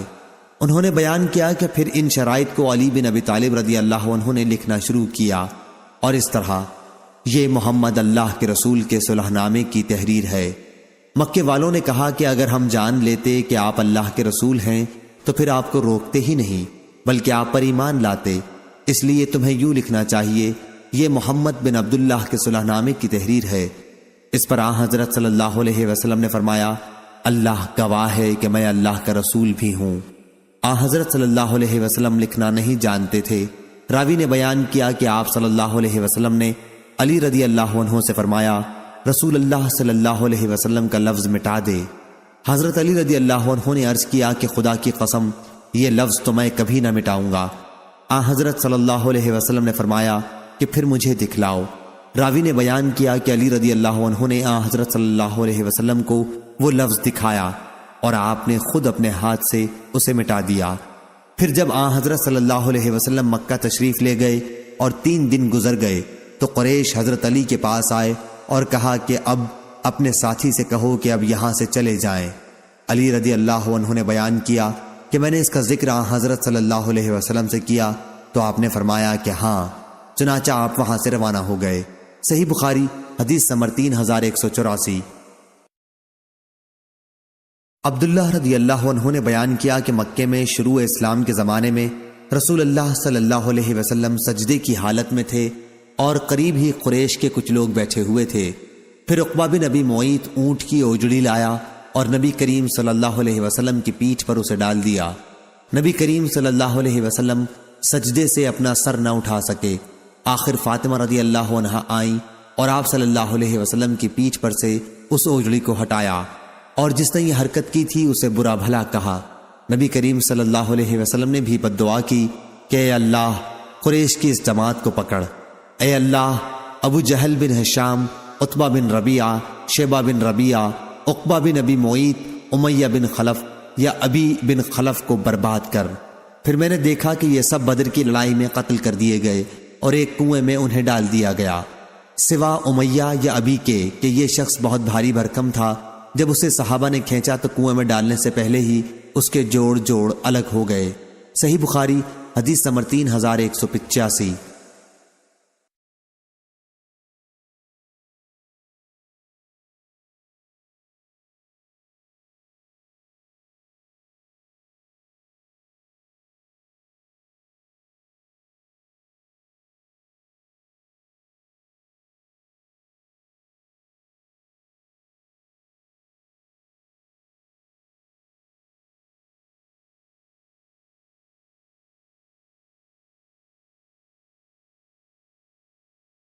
حماد نے بیان کیا ان سے ایوب نے، ان سے نافع نے اور ان سے عبداللہ بن عمر رضی اللہ عنہ نے بیان کیا کہ میں نے نبی کریم صلی اللہ علیہ وسلم سے سنا، آپ صلی اللہ علیہ وسلم نے فرمایا کہ ہر دغاباز کے لیے قیامت کے دن ایک جھنڈا ہوگا جو اس کی دغابازی کی علامت کے طور پر اس کے پیچھے گاڑ دیا جائے گا۔ صحیح بخاری حدیث نمبر 3188۔ عبداللہ بن عباس رضی اللہ عنہ نے بیان کیا کہ رسول کریم صلی اللہ علیہ وسلم نے فتح مکہ کے دن فرمایا تھا، اب مکے سے ہجرت فرض نہیں رہی، البتہ جہاد کی نیت اور جہاد کا حکم باقی ہے، اس لیے جب تمہیں جہاد کے لیے نکالا جائے تو فوراً نکل جاؤ۔ اور آن حضرت صلی اللہ علیہ وسلم نے فتح مکہ کے دن یہ بھی فرمایا تھا کہ جس دن اللہ تعالیٰ نے آسمان اور زمین پیدا کیے اسی دن اس شہر مکے کو حرم قرار دے دیا، پس یہ شہر اللہ کی حرمت کے ساتھ قیامت تک کے لیے حرم ہی رہے گا، اور مجھ سے پہلے یہاں کسی کے لیے لڑائی لڑنا جائز نہیں ہوا، اور میرے لیے بھی دن کی صرف ایک گھڑی کے لیے جائز کیا گیا، پس اب یہ مبارک شہر اللہ تعالیٰ کی حرمت کے ساتھ قیامت تک کے لیے حرام ہے، اس کی حدود میں نہ کسی درخت کا کانٹا توڑا جائے، نہ یہاں کے شکار کو ستایا جائے، اور کوئی یہاں کی گری ہوئی چیز نہ اٹھائے سوا اس شخص کے جو مالک تک چیز کو پہنچانے کے لیے اعلان کرے، اور نہ یہاں کی ہری گھاس کاٹی جائے۔ اس پر عباس رضی اللہ عنہ نے کہا، یا رسول اللہ، اذخر کی اجازت دے دیجئے، کیونکہ یہ یہاں کے سناروں اور گھروں کی چھتوں پر ڈالنے کے کام آتی ہے۔ تو آن حضرت صلی اللہ علیہ وسلم نے فرمایا کہ اچھا، اذخر کی اجازت ہے۔ صحیح بخاری حدیث نمبر 3189۔ عمران بن حسین رضی اللہ عنہ نے بیان کیا کہ بنی تمیم کے کچھ لوگ نبی کریم صلی اللہ علیہ وسلم کی خدمت میں آئے تو آپ نے ان سے فرمایا کہ اے بنی تمیم کے لوگوں، تمہیں بشارت ہو۔ وہ کہنے لگے کہ بشارت جب آپ نے ہم کو دی ہے تو اب ہمیں کچھ مال بھی دیجیے۔ اس پر آن حضرت صلی اللہ علیہ وسلم کے چہرے مبارک کا رنگ بدل گیا۔ پھر آپ کی خدمت میں یمن کے لوگ آئے تو آپ نے ان سے بھی فرمایا، کیا اے یمن والو، بنی تمیم کے لوگوں نے تو خوشخبری کو قبول نہیں کیا، اب تم اسے قبول کرو۔ انہوں نے عرض کیا کہ ہم نے قبول کیا۔ پھر آپ مخلوق اور عرش الہی کی ابتدا کے بارے میں گفتگو فرمانے لگے۔ اتنے میں ایک نامعلوم شخص آیا اور کہا کہ عمران، تمہاری اونٹنی بھاگ گئی۔ عمران رضی اللہ عنہ کہتے ہیں، کاش میں آپ کی مجلس سے نہ اٹھتا تو بہتر ہوتا۔ صحیح بخاری حدیث نمبر 3190۔ جامع بن شداد نے بیان کیا، ان سے صفوان بن محرز نے اور ان سے عمران بن حسین رضی اللہ عنہ نے بیان کیا کہ میں نبی کریم صلی اللہ علیہ وسلم کی خدمت میں حاضر ہوا اور اپنے اونٹ کو میں نے دروازے ہی پر باندھ دیا۔ اس کے بعد بنی تمیم کے کچھ لوگ آپ کی خدمت میں حاضر ہوئے۔ آپ صلی اللہ علیہ وسلم نے ان سے فرمایا، اے بنو تمیم، خوشخبری قبول کرو۔ انہوں نے 2 بار کہا کہ جب آپ نے ہمیں خوشخبری دی ہے تو اب مال بھی دیجیے۔ پھر یمن کے چند لوگ خدمت نبوی میں حاضر ہوئے۔ آپ صلی اللہ علیہ وسلم نے ان سے بھی یہی فرمایا کہ خوشخبری قبول کر لو اے یمن والو۔ بنو تمیم والوں نے تو نہیں قبول کی۔ وہ بولے، یا رسول اللہ، خوشخبری ہم نے قبول کی۔ پھر وہ کہنے لگے، ہم اس لیے حاضر ہوئے ہیں تاکہ آپ سے اس عالم کی پیدائش کا حال پوچھیں۔ آپ صلی اللہ علیہ وسلم نے فرمایا، اللہ تعالیٰ ازل سے موجود تھا اور اس کے سوا کوئی چیز موجود نہ تھی، اور اس کا عرش پانی پر تھا، لوح محفوظ میں اس نے ہر چیز کو لکھ لیا تھا۔ پھر اللہ تعالیٰ نے آسمان و زمین کو پیدا کیا۔ ابھی یہ باتیں ہو ہی رہی تھی کہ ایک پکارنے والے نے آواز دی کہ ابن الحسین، تمہاری اونٹنی بھاگ گئی۔ میں اس کے پیچھے دوڑا، دیکھا تو وہ سراب کی آڑ میں ہے، میرے اور اس کے بیچ میں سراب حائل ہے، یعنی وہ ریت جو دھوپ میں پانی کی طرح چمکتی ہے۔ اللہ تعالیٰ کی قسم، میرا دل بہت پچھتایا کہ کاش میں نے اسے چھوڑ دیا ہوتا اور آن حضرت صلی اللہ علیہ وسلم کی حدیث سنی ہوتی۔ صحیح بخاری حدیث نمبر 3191۔ عیسیٰ نے رغبہ سے روایت کیا، انہوں نے قیس بن مسلم سے، انہوں نے طارق بن شہاب سے، انہوں نے بیان کیا کہ میں نے عمر بن خطاب رضی اللہ عنہ سے سنا، آپ نے کہا کہ ایک مرتبہ نبی کریم صلی اللہ علیہ وسلم نے منبر پر کھڑے ہو کر ہمیں واعظ فرمایا اور ابتدائے خلق کے بارے میں ہمیں خبر دی، یہاں تک کہ جب جنت والے اپنی منزلوں میں داخل ہو جائیں گے اور جہنم والے اپنے ٹھکانوں کو پہنچ جائیں گے وہاں تک ساری تفصیل کو آپ نے بیان فرمایا۔ جسے اس حدیث کو یاد رکھنا تھا اس نے یاد رکھا، اور جسے بھولنا تھا وہ بھول گیا۔ صحیح بخاری حدیث نمبر 3192۔ ابو احمد نے بیان کیا، ان سے سفیان ثوری نے، ان سے ابو زناد نے، ان سے اعرج نے، اور ان سے ابو ہریرہ رضی اللہ عنہ نے کہ نبی کریم صلی اللہ علیہ وسلم نے فرمایا کہ اللہ تعالیٰ فرماتا ہے کہ ابن آدم نے مجھے گالی دی، اور اس کے لیے مناسب نہ تھا کہ وہ مجھے گالی دیتا۔ اس نے مجھے جھٹلایا، اور اس کے لیے یہ بھی مناسب نہ تھا۔ اس کی گالی یہ ہے کہ وہ کہتا ہے میرا بیٹا ہے، اور اس کا جھٹلانا یہ ہے کہ وہ کہتا ہے کہ جس طرح اللہ نے مجھے پہلی بار پیدا کیا، دوبارہ موت کے بعد وہ مجھے زندہ نہیں کر سکے گا۔ صحیح بخاری حدیث نمبر 3193۔ ابو زناد نے بیان کیا، ان سے اعرج نے بیان کیا، اور ان سے ابو ہریرہ رضی اللہ عنہ نے بیان کیا کہ رسول اللہ صلی اللہ علیہ وسلم نے فرمایا، جب اللہ تعالیٰ مخلوق کو پیدا کر چکا تو اپنی کتاب لوح محفوظ میں جو اس کے پاس عرش پر موجود ہے اس نے لکھا کہ میری رحمت میرے غضب پر غالب ہے۔ صحیح بخاری حدیث نمبر 3194۔ یحییٰ بن ابی کثیر نے بیان کیا، ان سے محمد بن ابراہیم بن حارث نے، ان سے ابو سلمہ بن عبد الرحمن نے، ان کا ایک دوسرے صاحب سے ایک زمین کے بارے میں جھگڑا تھا۔ وہ حضرت عائشہ رضی اللہ عنہا کی خدمت میں حاضر ہوئے اور ان سے واقعہ بیان کیا۔ انہوں نے جواب میں فرمایا، ابو سلمہ، کسی کی زمین کے ناحق لینے سے بچو، کیونکہ رسول اللہ صلی اللہ علیہ وسلم نے فرمایا ہے کہ اگر ایک بالشت کے برابر بھی کسی نے زمین کے بارے میں ظلم کیا تو قیامت کے دن 7 زمینوں کا طوق اسے پہنایا جائے گا۔ صحیح بخاری حدیث نمبر 3195۔ عبداللہ بن مبارک نے خبر دی، انہیں موسیٰ بن عقبہ نے، انہیں سالم بن عبداللہ بن عمر نے، اور ان سے ان کے والد نے بیان کیا کہ نبی کریم صلی اللہ علیہ وسلم نے فرمایا، جس نے کسی کی زمین میں سے کچھ ناحق لے لیا تو قیامت کے دن اسے 7 زمینوں تک دھسایا جائے گا۔ صحیح بخاری حدیث نمبر 3196۔ محمد بن سیرین نے بیان کیا، ان سے ابو بکرہ کے صاحبزادے عبد الرحمن نے بیان کیا، اور ان سے ابو بکرہ رضی اللہ عنہ نے بیان کیا کہ نبی کریم صلی اللہ علیہ وسلم نے فرمایا، زمانہ گھوم پھر کر اسی حالت پر آ گیا جیسے اس دن تھا جس دن اللہ تعالیٰ نے آسمان اور زمین پیدا کی تھی۔ سال 12 مہینوں کا ہوتا ہے، 4 مہینے اس میں سے حرمت کے ہیں، 3 تو پے در پہ، ذیقعد، ذوالحج اور محرم، اور چوتھا رجب، مضر جو جمادی الاخر اور شعبان کے بیچ میں پڑتا ہے۔ صحیح بخاری حدیث نمبر 3197۔ ابو اسامہ نے بیان کیا، ان سے ہشام بن عروہ نے، ان سے ان کے والد نے، اور ان سے سعید بن زید بن عمرو بن نفیل نے کہ عروہ بنت ابی اوس سے ان کا ایک زمین کے بارے میں جھگڑا ہوا، جس کے متعلق عروہ کہتی تھی کہ سعید نے میری زمین چھین لی۔ یہ مقدمہ مروان خلیفہ کے یہاں فیصلے کے لیے گیا جو مدینے کا حاکم تھا۔ سعید رضی اللہ عنہ نے کہا، بھلا کیا میں ان کا حق دبا لوں گا؟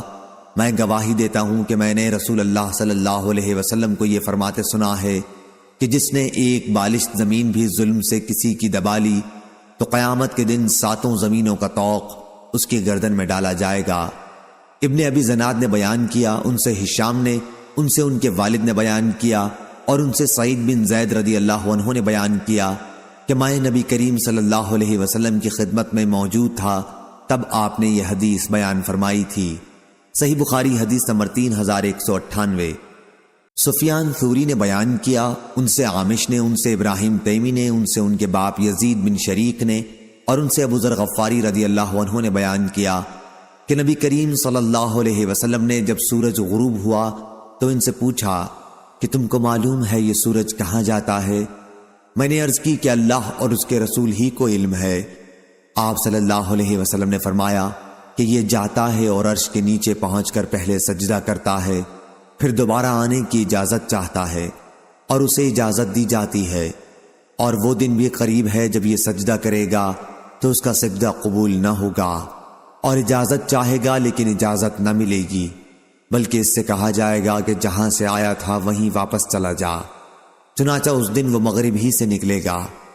اللہ تعالیٰ کے فرمان، والشمس تجری لمستقر لہا ذالک تقدیر العزیز العلیم۔ سورہ یاسین آیت نمبر 38۔ میں اسی طرف اشارہ ہے۔ صحیح بخاری حدیث نمبر 3199۔